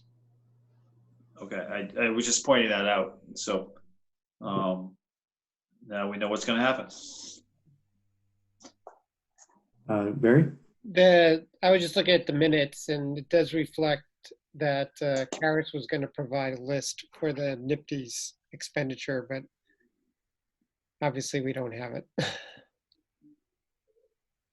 Can I ask a question about the library space planning? Well, I have no issue with it being appropriated. I'm just wondering about the timing of that particular study. They would still anticipate doing the procurement and hiring a firm, hopefully for this fall. So I do have a problem with that because it's for specific services based upon what they were providing before with respect to tutors and other space that might look very different. While they might go back to that in another year, I think, again, the appropriation is good, but I don't think we should move forward with the study immediately. Louise, I have to agree with you. We don't know what the library is going to look like afterwards. And yeah, you're right. In a year or 2 years, maybe it'll look exactly like it did in February, but studying it and making a plan now based on, with a changed world doesn't make a lot of sense at this point. I don't think either. So if we are not in favor of that, is that something we could appropriate now and say, but not spend till later? That doesn't seem appropriate to me either, though. Mr. Chair, if I may. Dick? Yeah, as I recall, part of that study was also for the book sorting Right. machinery, which is also not going to be implemented. So I think this whole thing seems somewhat questionable. And I think my notes for an old warrant that I had said we were going to request that they take that out for the space planning, I thought. Mr. Chair, we can certainly inform the trustees of your comments. The space planning, they may take into account the current circumstances and delay doing the study, but the study just the same in terms of what they were looking at is what's the layout of a library for the 21st century. And certainly there are lessons being learned just for what's happened over the last 10 weeks that certainly will impact how they envision a library servicing the public. Mr. Chair, if I may, the problem is the textual description of what it's being used for is pretty specific, and in effect, we're raising questions with both of the areas that they specify it's going to be used for. Those are the areas of focus, and that's informational. They are looking at in terms of the tutor spaces and the need of handling and sorting of library materials. That's not going to change no matter what. It's really how best to accommodate those. And I do know that they took into account the questions the Finance Committee had about what the capital investment would be if one option was to look at a book handling equipment.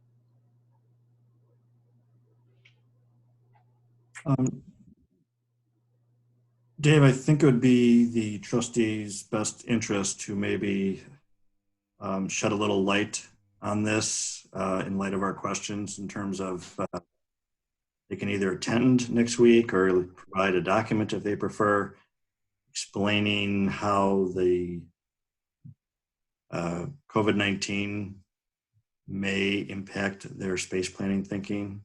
In terms of the book handling, if I'm understanding you correctly, if they still have to review it and study it, even if they don't buy a $500,000 machine?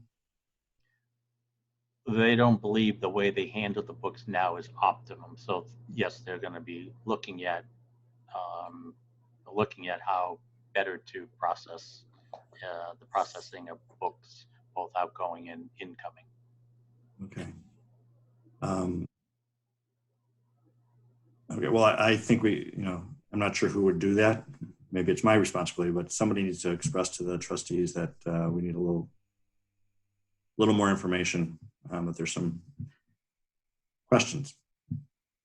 I will certainly convey that to them.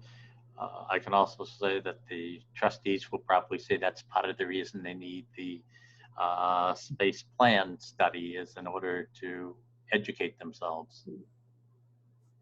Well, it would be helpful if they, since I'm going to be the one presenting this article, I think it would be helpful if they took a hard look at the language in the article information and perhaps suggest how that might be recast under the changed circumstances. Certainly. And just remember, the language in the article information is not what's being voted. It's not restricted to just the way it's worded there. But it's quite possible that language will generate questions, and I want to be able to answer them. Well, the language, even though it's not what's being voted, is expectations. So follow-up questions will include that. So technically you're correct, Dave, but people's memories will include the article information. Let them know we're not, we like the library. We do love the library. I know you do. Josh? Yeah, I was wondering if the same logic that we're talking about the library also applies to the schools with their furniture replacement and technology replacement. I know that schools have gone through a lot of changes in recent months in how they operate, and technology in particular, laptops are not included in cash capital, but I imagine that we would need more of those, and we may want to consider how the technology budget is being spent. That would come from the school committee. Do we want to seek their input as well about their cash capital items? I think it would be helpful. Yeah, I would second that. I would love to see the whole concept of digital, both in the library's perspective, future looking, and the schools looking as well. Living with a special ed teacher and watching her teach fifth grade with the current technology, I suspect we should take a good look, good hard look, moving forward. So I certainly would recommend that. I think there's some emphasis on that issue as well.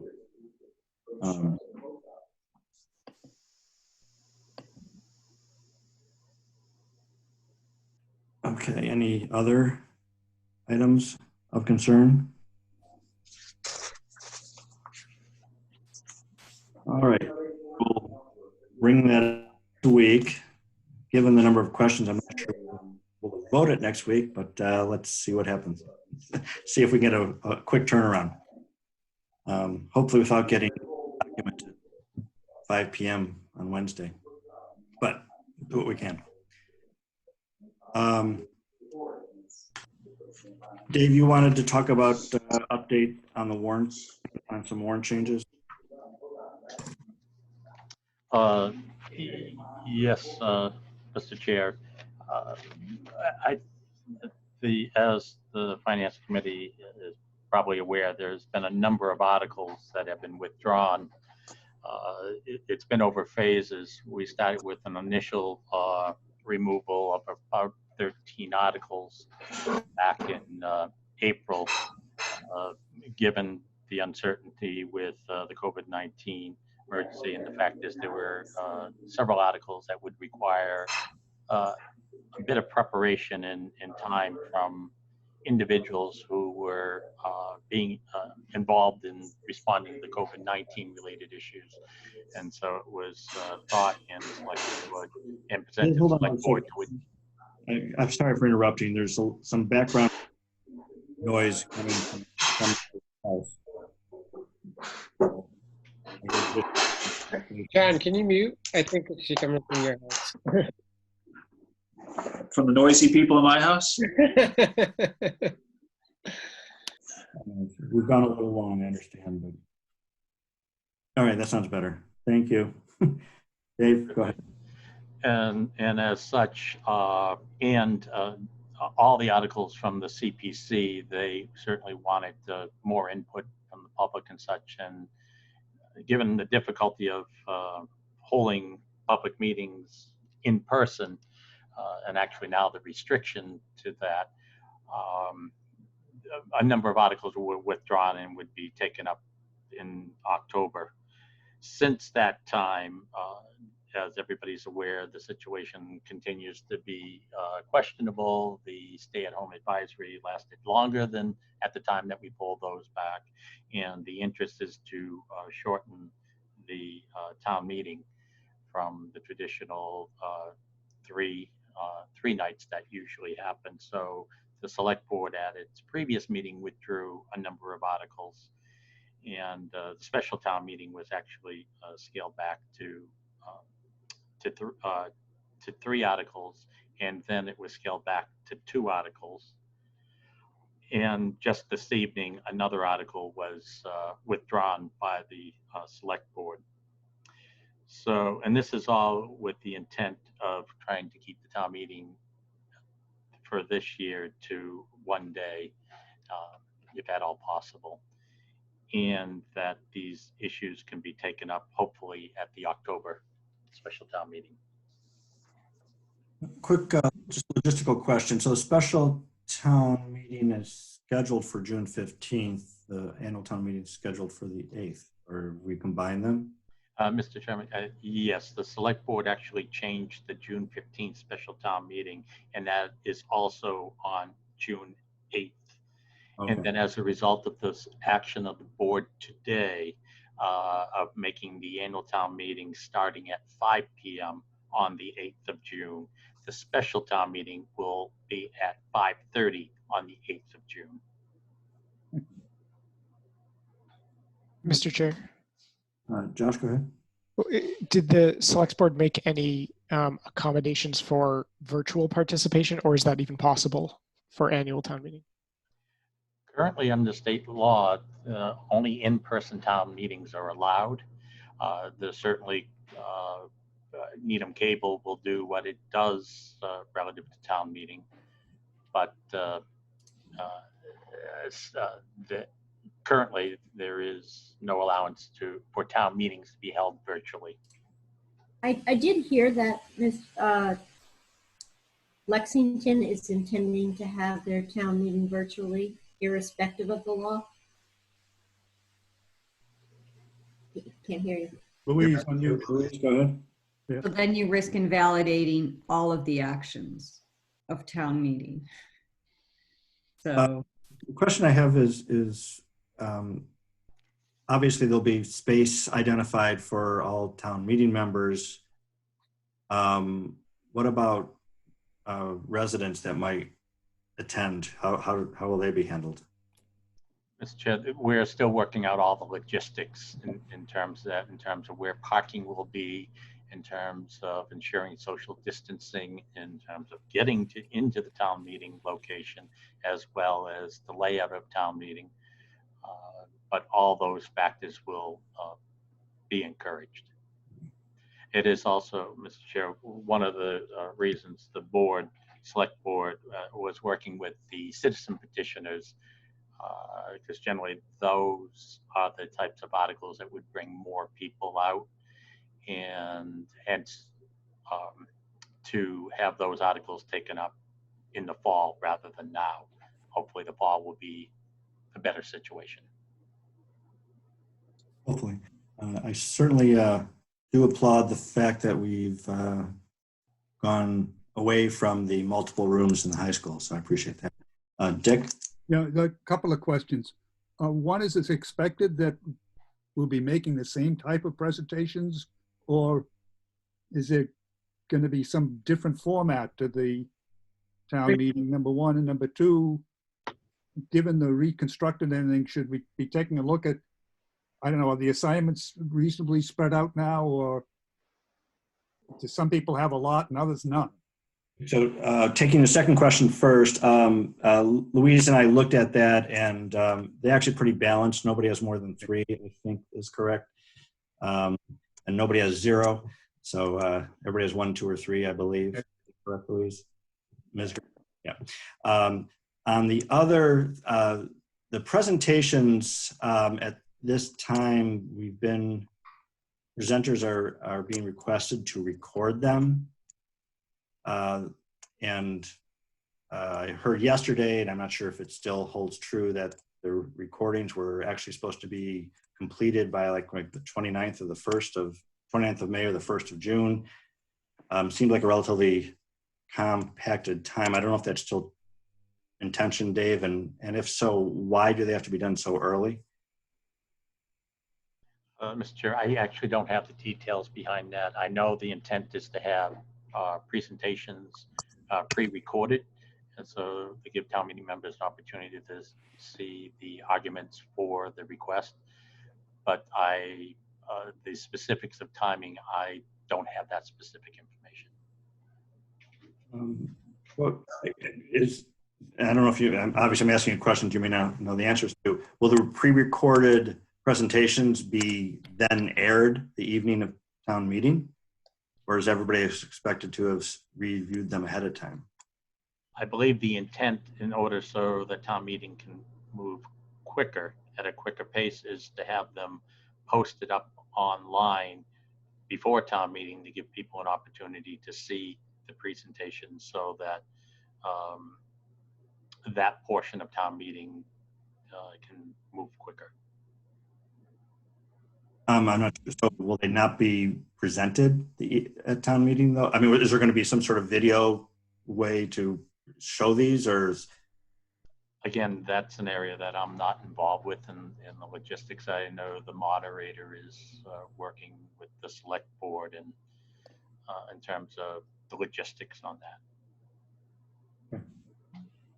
Rick?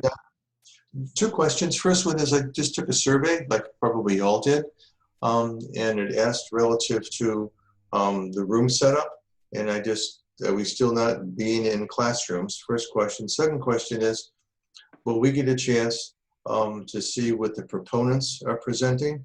Because more often than not, some of our comments are reflective of what goes before us, or won't we have that opportunity to do that? The first is the changes that were done by the select board today is moving it from inside to outside. The survey weighed in that decision by the select board, and I understand that that was shared with the moderator as well, and he was aware of the move from inside to outside. As to timing, again, those are the logistics that are outside of my realm. Gotcha.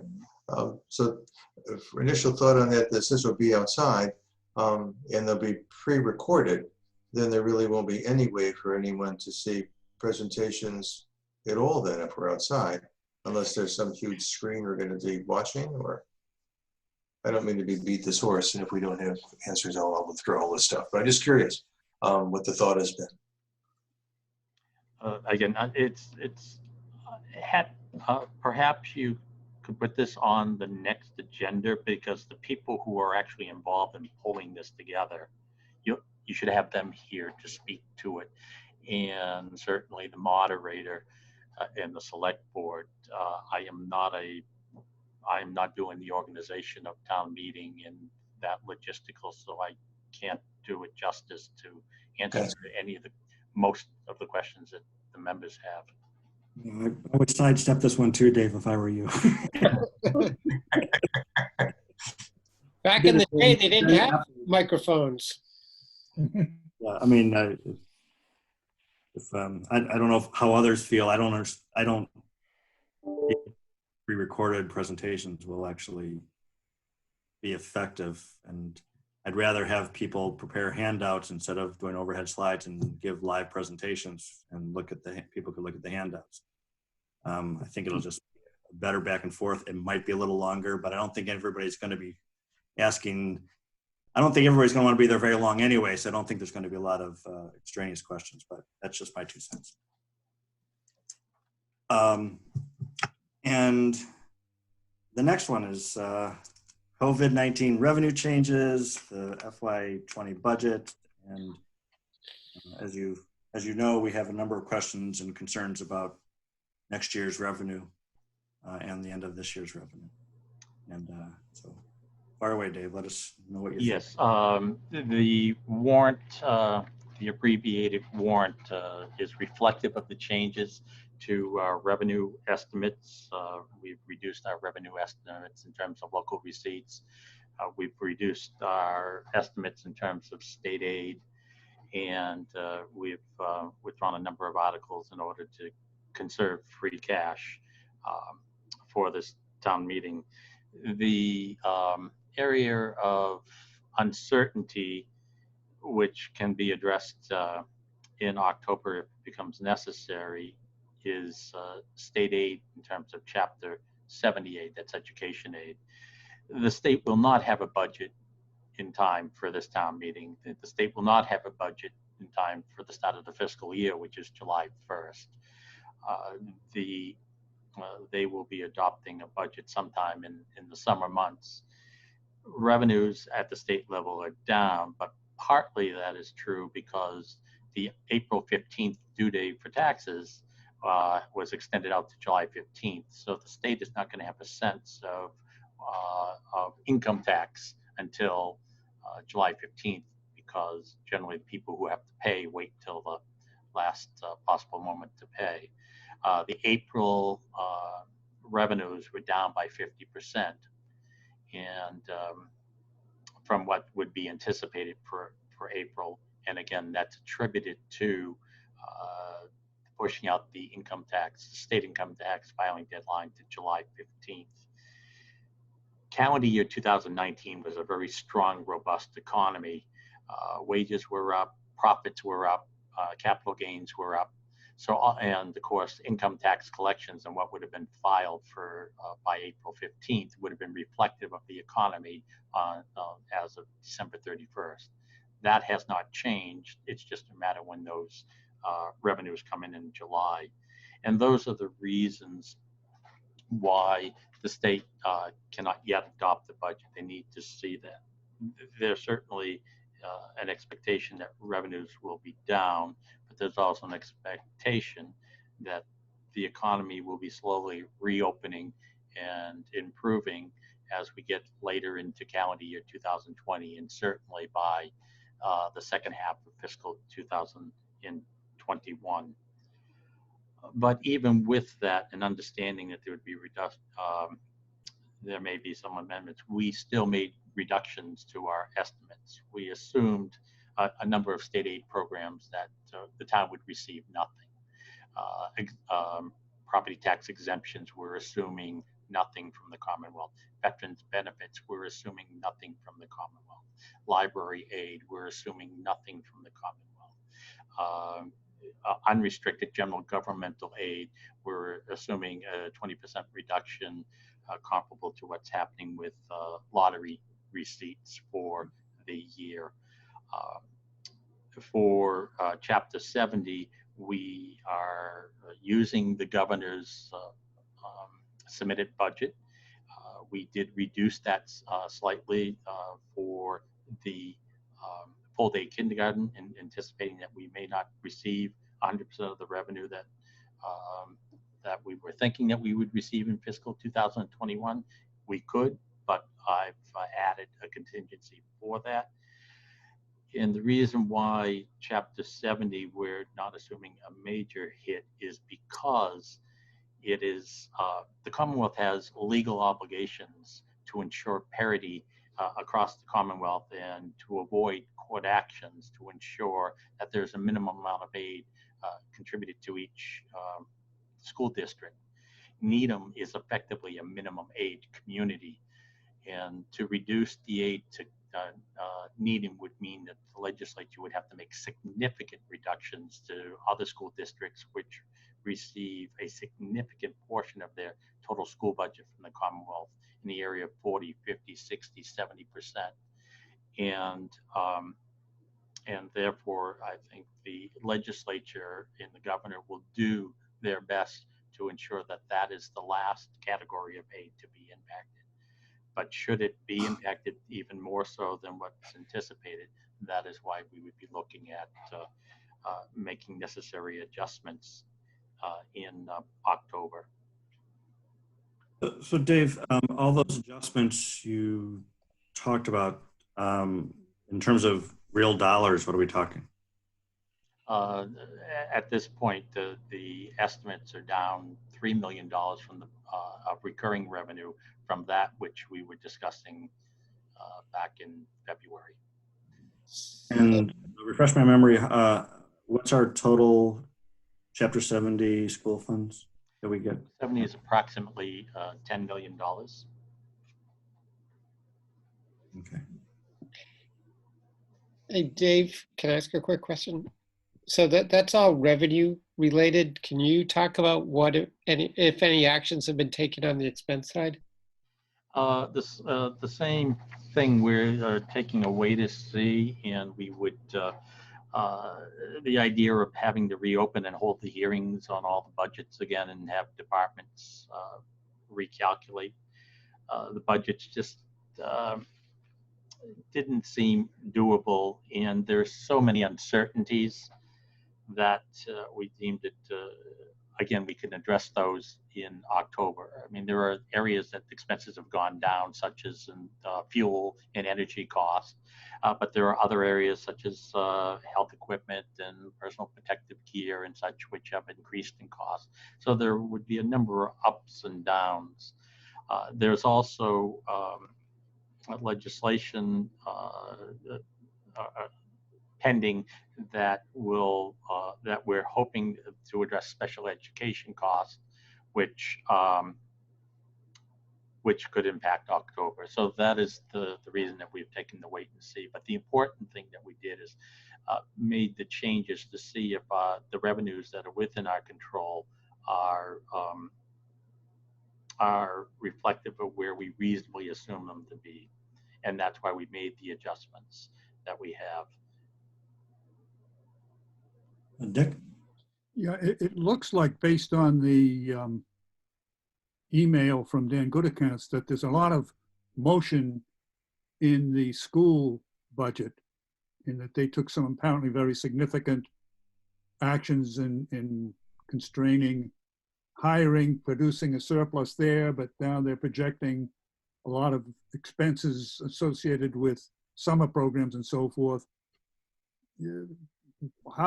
At what point will we know a little bit more about that? The superintendent, he was referring specifically to the current fiscal year. Yes. And we'll have a better sense on that probably in August, once the books are officially closed. Do we need to do anything in terms of authorizing payments for summer programs? No. The approval of the budget, the school committee would pay for those charges because those expenses would be incurred during fiscal 21. I think he might have been referring, which the school department has done in previous years, is a prepayment of sped tuition. Right.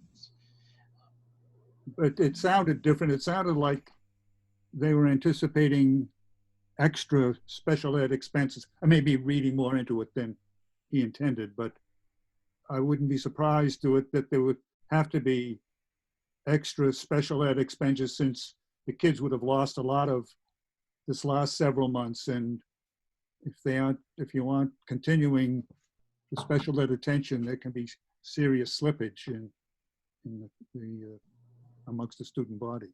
In those, I suspect we'll know more in August, and certainly should know a lot more in time for October. Louise? I just have a question. So Tom, I'm going to ask this question on your behalf. Okay. As chair of the Finance Committee, but the Finance Committee has to present a balanced budget to town meeting. And the question I have is, with estimates of revenue being down, how are we presenting that to town meeting? Well, the budget that the Finance Committee is presenting is balanced. The estimate receipts are reflective of the reductions that I've made in the revenue estimates, and the budget that is being presented in the appropriation request going before town meeting, if town meeting were to approve all that is being recommended, is balanced. It has to be balanced. I guess I'm confused, because aren't we anticipating lower revenue next year? I made the reductions to the estimates. It's already reflected in the warrant that was published. I revised the revenue estimates right before the publication of the warrant. So where did the expense reductions come? Yeah. We withdrew articles. We withdrew over 22 articles that we're funding and using some of those monies that are devoted to the remaining budgets. So the operating budget didn't change, is what you're saying? Correct. The operating budget, the Finance Committee's operating budget article appropriation recommendations has not changed. The funding is reflective of the revenues. We We are using a higher amount of free cash for the operating budget, but still within the guidance of not more than 2% of the prior year. So we're consistent with our practice, and we have withdrawn articles that were being funded by the tax levy to ensure that the operating budget is balanced for fiscal 2021. I got a whole bunch of hands up, so Barry, go ahead. Dave, would we be able to just get a schedule, sort of before and after? You know, just itemizing that, just so we can see where everything we started and where we are. Sure. Yes. Dave, I think I heard that maybe when I was listening to one of the select board meetings, a statement as to why we're going ahead with the cash capital now, and was it to a view that if we don't do it now, we would lose the cash capital and it gets washed back in and we wouldn't get it back till a year? I know not enough about this to be I can't be articulate on it. The concerns, there were a couple of concerns. First, there are a number of items that were critical that we're looking to move forward with promptly at the beginning of the fiscal year. The other concern was that we may not have free cash certified in time for if we were to defer the entire cash capital program. We would not have free cash October, certified in time in order to make that appropriation. So those were the two major considerations. I thought DOR stated that we would be able to spend the free cash into the next fiscal year. That would only be if you, I'm sorry. Yeah, no, because obviously I'm in Wayland, we can't hold a town meeting. It's open town meeting. We can't have 1,400 people show up anywhere in town. So, I mean, that's one of the assumptions is we'll be able to expend that free cash. And DOR did tell us that we would be able to extend the time for appropriation and then expending the free cash. That is correct. If a community does not have its annual town meeting in time for July 1st, the free cash certification continues until that time.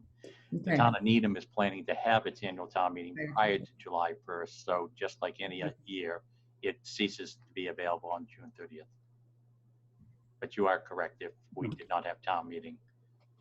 But then we would be looking at the 1/12 budget process. This is basically the same.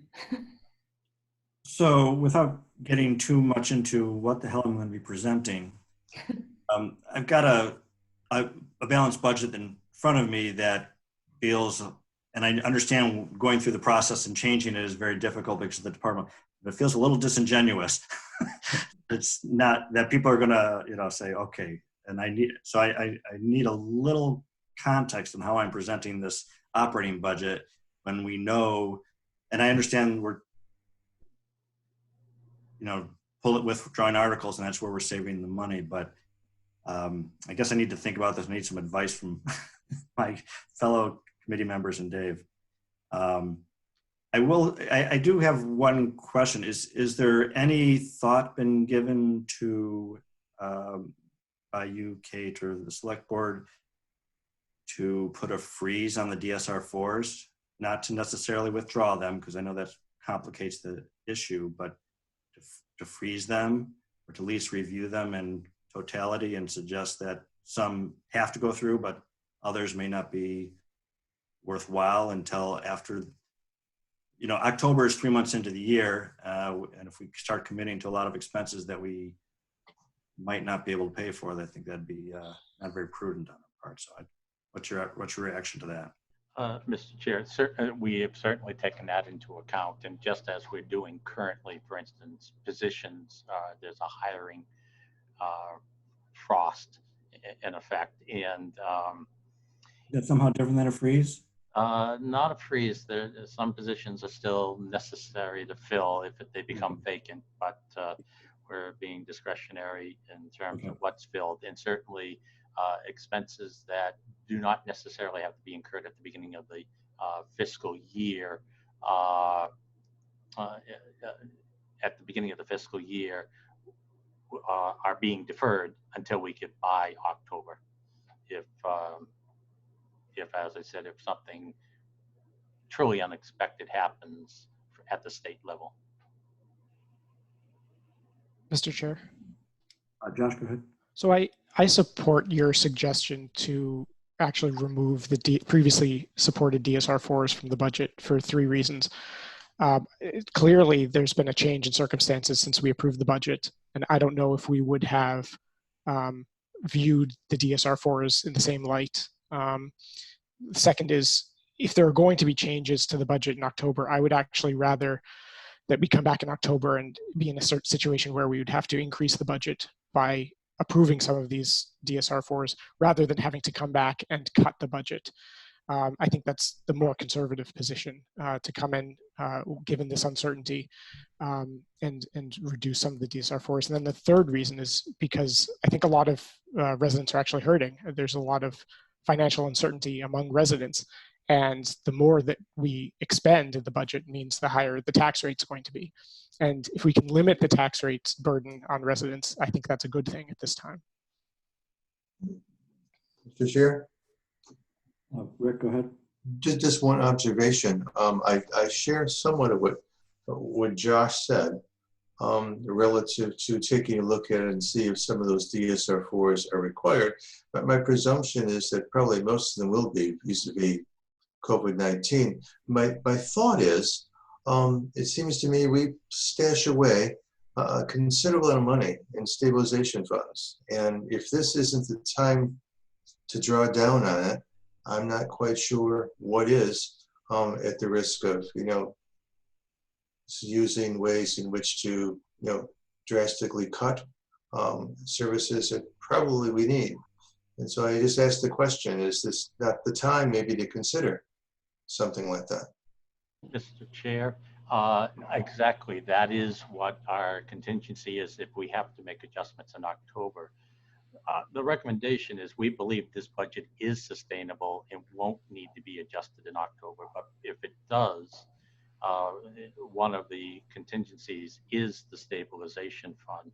But where we believe this budget is sustainable now, and that has been the mantra for years,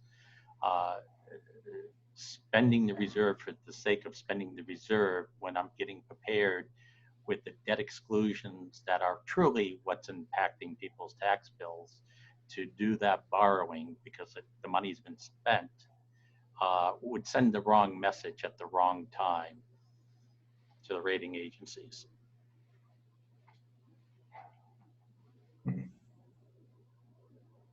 Louise? I think at this time, well, I'd like to understand the pluses and the minuses. I can't follow what they are right now. But I do think that it makes sense to me to move forward with the budget as is. The finance director, and we still see the town administrators on, our town managers on. So, I mean, we've just been told there's a hiring frost, which means that town management's going to move slowly in filling positions and filling DSR4s. In October, if we find ourselves with a revenue shortfall, which $3 million in terms of the size of our budget is really not a large revenue shortfall. I'm sure we can make adjustments then and supplement with one of the reserve funds at a special town meeting in October. I think that does make sense to me. Okay, so the other, I mean, if the Chapter 70 funds change, that would be a significant hit. Yep. But given what Dave said, the logic is I suspect the Commonwealth will be very difficult for, that they would be the last thing touched, I suspect, on state aid to cities and towns. If at all possible, because I'm a little cloudy on the comings and goings of the revenue, if you can somehow put together a 1 or 2 page sheet explaining the $3 million of reduced recurring revenue and the corresponding articles and their totality, what the total is for those articles, that would be helpful to me anyway. And may at some point be part of my presentation in general to the, even though I'm presenting the operating budget, everybody's not going to focus just on that. John? Yeah, you're muted. I agree with the way Louise summarized it.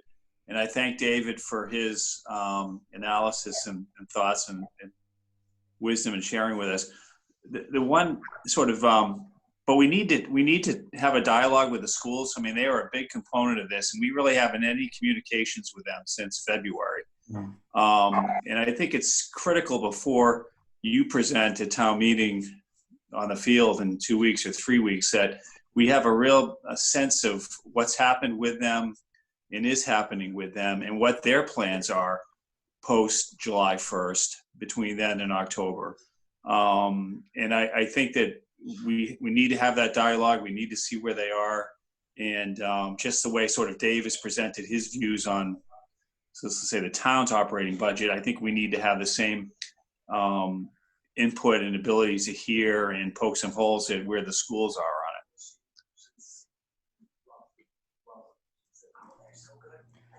I think it's, you're certainly right. It's a significant percentage of the budget. Yeah, because they could be the big wild card. I mean, if they go on a big spending, I'm not using the right term, but if they have a big amount of DSR4s and they do all their hiring and everything, and then that all takes place before October, that could put us in a real bind. That I'd like to hear from them that they have a similar frost or they're doing similar expense views and reductions. That would make me feel more comfortable about the presentation you're going to make on June 8th. Starting to get a headache on that one. But yeah, I think that makes good sense. I'm wondering if, and I know our time is running short, but tell the presentation, but I wonder if we can get them in for next week, or if not, 2 weeks from now, so we can have a conversation with them. Or even if you want to have a liaisons meeting, I'm happy to be a part of that. I just, I don't think we could report back to this group with what we hear, but I think we need to have some sort of dialogue with them. I think that makes good sense, John. They were supposed to come next week, so they may have it. They may have that free. I forget, what are they coming for next week? Well, everything's been canceled now. They were going to have a reserve fund transfer and 2 articles. Right. Oh, so it might be still on their schedule. I doubt it. Josh? Would it be helpful to put a discussion of the fiscal year 2021 operating budget on the agenda for an upcoming meeting, whether we do want to amend any of the DSR4s or even just reaffirm the existing budget? Because I think that would in and of itself be helpful for town meeting.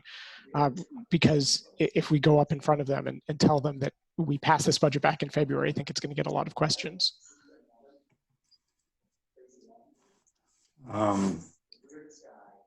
Makes some sense. I'm just not sure how we process that, going through line by line again. But we will put it again. We'll put it.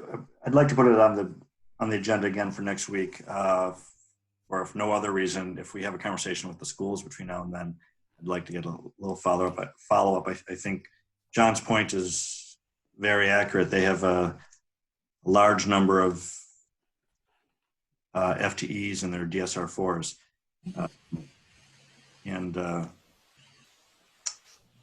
I'm hoping they won't hire them all right away, even if they do open up in the fall. Dick? Yeah, just as sort of a follow-up, but still in the schools, and the point Josh raised earlier, the technology budget may look entirely different next year if they've got more remote teaching and stuff like that. And how are they, I think some flexibility is going to be required to deal with that situation, and it would be very helpful to know what thinking they're giving to it at this point. Barry? And along those lines, I guess if, you know, as I having recently been in your position, Tom, of having to present this to town meeting, I think what probably is realistic and probably would be most helpful is we're not going to be making specific dramatic changes at this point to the budget.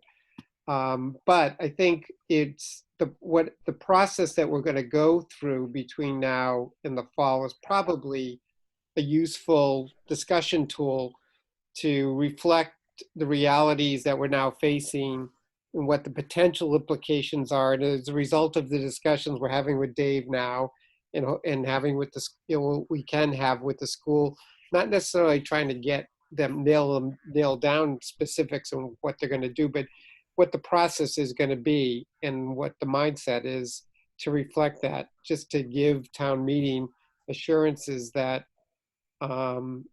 we're very cognizant of the current environment, and the town is going to act accordingly and appropriately.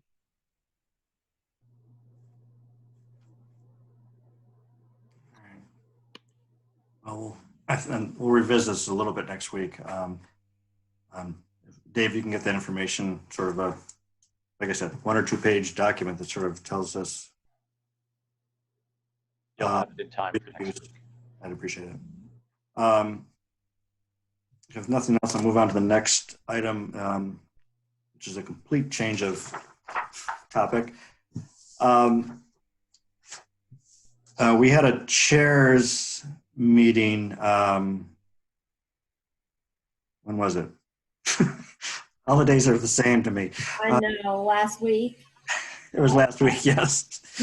The PBBC came to us to talk about the Cogswell building, which is, in using their terms, 99.9% done, few punch list items left. They are considering putting solar panels on that building, which in concept is, I don't have a big issue with. They made a quick presentation, which I think you've all received. $750,000 expenditure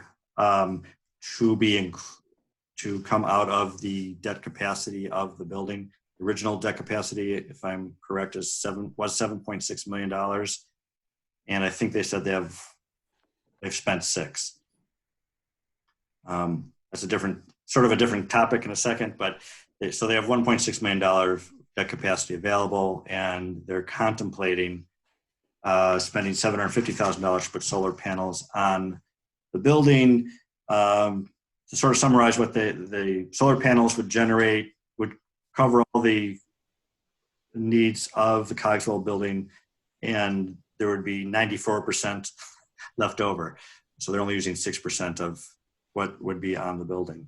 On the presentation, they had a best, conservative, and worst case scenario, what the payback was, a return of investment, even for the best case scenario was, I think it was about $300,000 over a 25-year period. Yeah, I think it was less than 300,000. I think it was Just under $300,000 ROI over 25 years. So there was so we wanted to bring this to your attention. There's nothing to be voted on, but Carol and I had a lot of questions for them. The long and the short of it was, one, why wasn't it considered as part of the project originally? I had 5 or 6 things. I should have had my list here. I don't have them in front of me.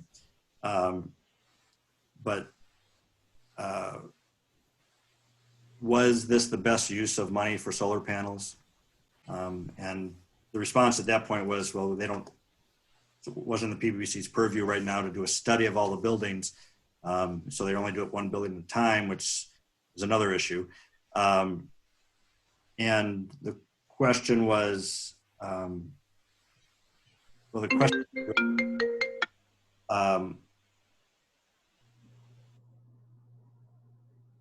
it's somewhat unrelated, but it's a sort of a big variance from the budget, and I'm glad they're under budget, but 20%, being 20% under budget's a little problematic, because then after a while it feels like there's always extra money to spend on want tos instead of need tos. Anyway, I'll leave it at that. I don't know if you had a chance to look at the email that was sent and if you have any questions that you want us to follow up with them. John? I don't necessarily have a question, but I have a real negative reaction to this one, a real negative reaction. And I start with the fact that they were, the initial process, how can you come in at a 20% variance? Now, of course, it's a pleasant variance, but you make it wonder what the initial discipline about their estimates and how they went about it and whatnot, and why there was that type of discrepancy. And you flagged that question. I think we really need to investigate that, because it not only applies to this project, but other projects that will be coming down the line. Secondly, the project wasn't voted on by town meeting for solar panels. It was voted on for the project that they were charged with putting up and that they put up. And this would be a change, and I don't think that it's a change that should be made or authorized unless it was presented back to town meeting to say, is this how you want to spend the town's money? And when we know we have significant capital projects on the horizon for us, whether it's Mitchell School or Pollard or the Avery building or whatnot, we're going to need to borrow in any capacity we can recapture, whether it's 750,000. I actually think it's going to be more than that. I think the construction is going to be at least $1 million, and when we put in the other costs, that's capacity I think is, at least personally, is better served on projects such as Mitchell and Pollard and others that we have coming forward, rather than sort of retrofitting and trying to say, oh, we have some extra money here, let's go back and do something, when that was never part of the project to begin with. So I have some very, very strong reservations about what they're proposing here. Okay. Any other reactions? Barry? I kind of concur with John. I guess I think this isn't something right now that we want to make a priority, given everything that's going on. But the one question specific to the project I'd be interested in, I mean, there are plenty of third parties that we could lease like we do at the RTS, right? We could lease our facility, let somebody else incur the expense of construction. It will get some of the benefits, but let them capture most of the benefits.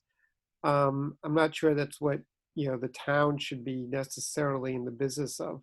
We can use our property to take advantage of these situations, but without necessarily having to incur the expense, or at least I don't think we should have to incur the expense. But regardless of that, just given where we are with the projects that we've done and the projects that we need to do, an incremental $1 million taking $1 million of potential incremental debt capacity for this project doesn't seem to be justified by the economics. Mm-hmm. Louise? So I too had a negative reaction, but mine was based on analysis. We spent a lot of time when we were reviewing the solar farm at the RTS, both to determine what the best financial, there are different ways that you can set up solar. And so we just spent a lot of time trying to determine what was the best way to set it up for the town of Needham. And there are a lot of issues involved with net metering and other things. And what we received was really insufficient, in my view, to make a determination whether that even makes sense. There may be a way for this to make sense, but it was not sufficient to make that determination. Look, to be clear, they're they're spending 10 grand to do a study. Where's the study? Well, they haven't done that yet. This is contemplated. This is early in the process. I'm not supporting it. I'm just telling you the process. So there would be more information down the line. But This is a fast-moving world in this area. So what was applicable back then probably has changed a lot since then. Right. Exactly. Josh? Yeah, I wasn't super impressed by the economics. I think $300,000 over 25 years is kind of low. But if you want to go back to a question, I was curious, over these 25 years, what's the first year where the revenues would exceed the debt payments? Yeah. So. Yeah. Anybody else? Yeah, so my I think, I don't want to speak for Carol, but we were both a little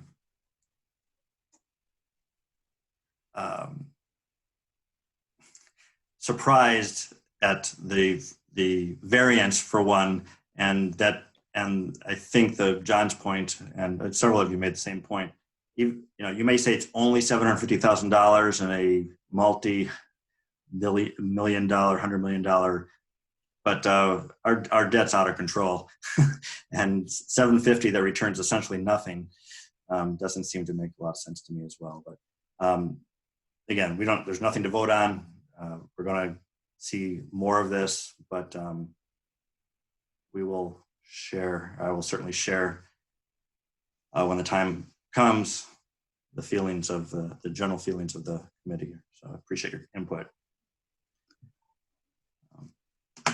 All right, the last item is some of us have already done so, but I want to do it one more time to wish Dick Riley a happy birthday. Happy birthday. Thank you. Thank you. And what a great way to spend Absolutely. I can't think of a more enriching 2.5 hours of your life. So I hope the rest of the day is as exciting as this 2.5 hours have been for you, Dick. Anybody else have any other updates or anything they want to share? Louise? Just one update. Kate texted me to let me know that Article 20, which was the Citizens Petition on the General Residence B, has been withdrawn. Okay. Okay. By the proponent. Great. One last thing next week. Yep. Carol? So on the pre-recorded presentations for town meeting, are we going to get instruction on that, or are we just supposed to do something on our phone and send it to somebody? The public information officer. Go ahead, please. The public information officer reached out to me and said that she can train all of us or train me. I thought I'd just have her train me and then I can tell you guys what to do, but it's essentially recording on Zoom. TikTok. Okay. TikTok. It'll be shorter, I guess, right? Okay. Great. So I guess we'll wait to hear more on that. The time frame did you get that from the PIO also, Louise, when you mentioned to me the 29th and the 1st, or was that? Yeah, she sent something to me yesterday. Yeah. Okay, well, we'll get more information to move forward. Hopefully we'll understand how they're going to do it as they work out the logistics since they just finalized them today. So should be entertaining. Hopefully it won't rain. We won't have to move it. Well, hopefully we won't have a week of rain. Anything else, guys? Move to adjourn. Second. All right. Can I take a roll call on this? You have to, Mr. Chair. Thank you all for your cooperation in this bizarre meeting. I appreciate it very much, and we'll see you next week. Great. Good. Thanks, Don. Be good, everybody. Thank you. Same time, same channel. Bye.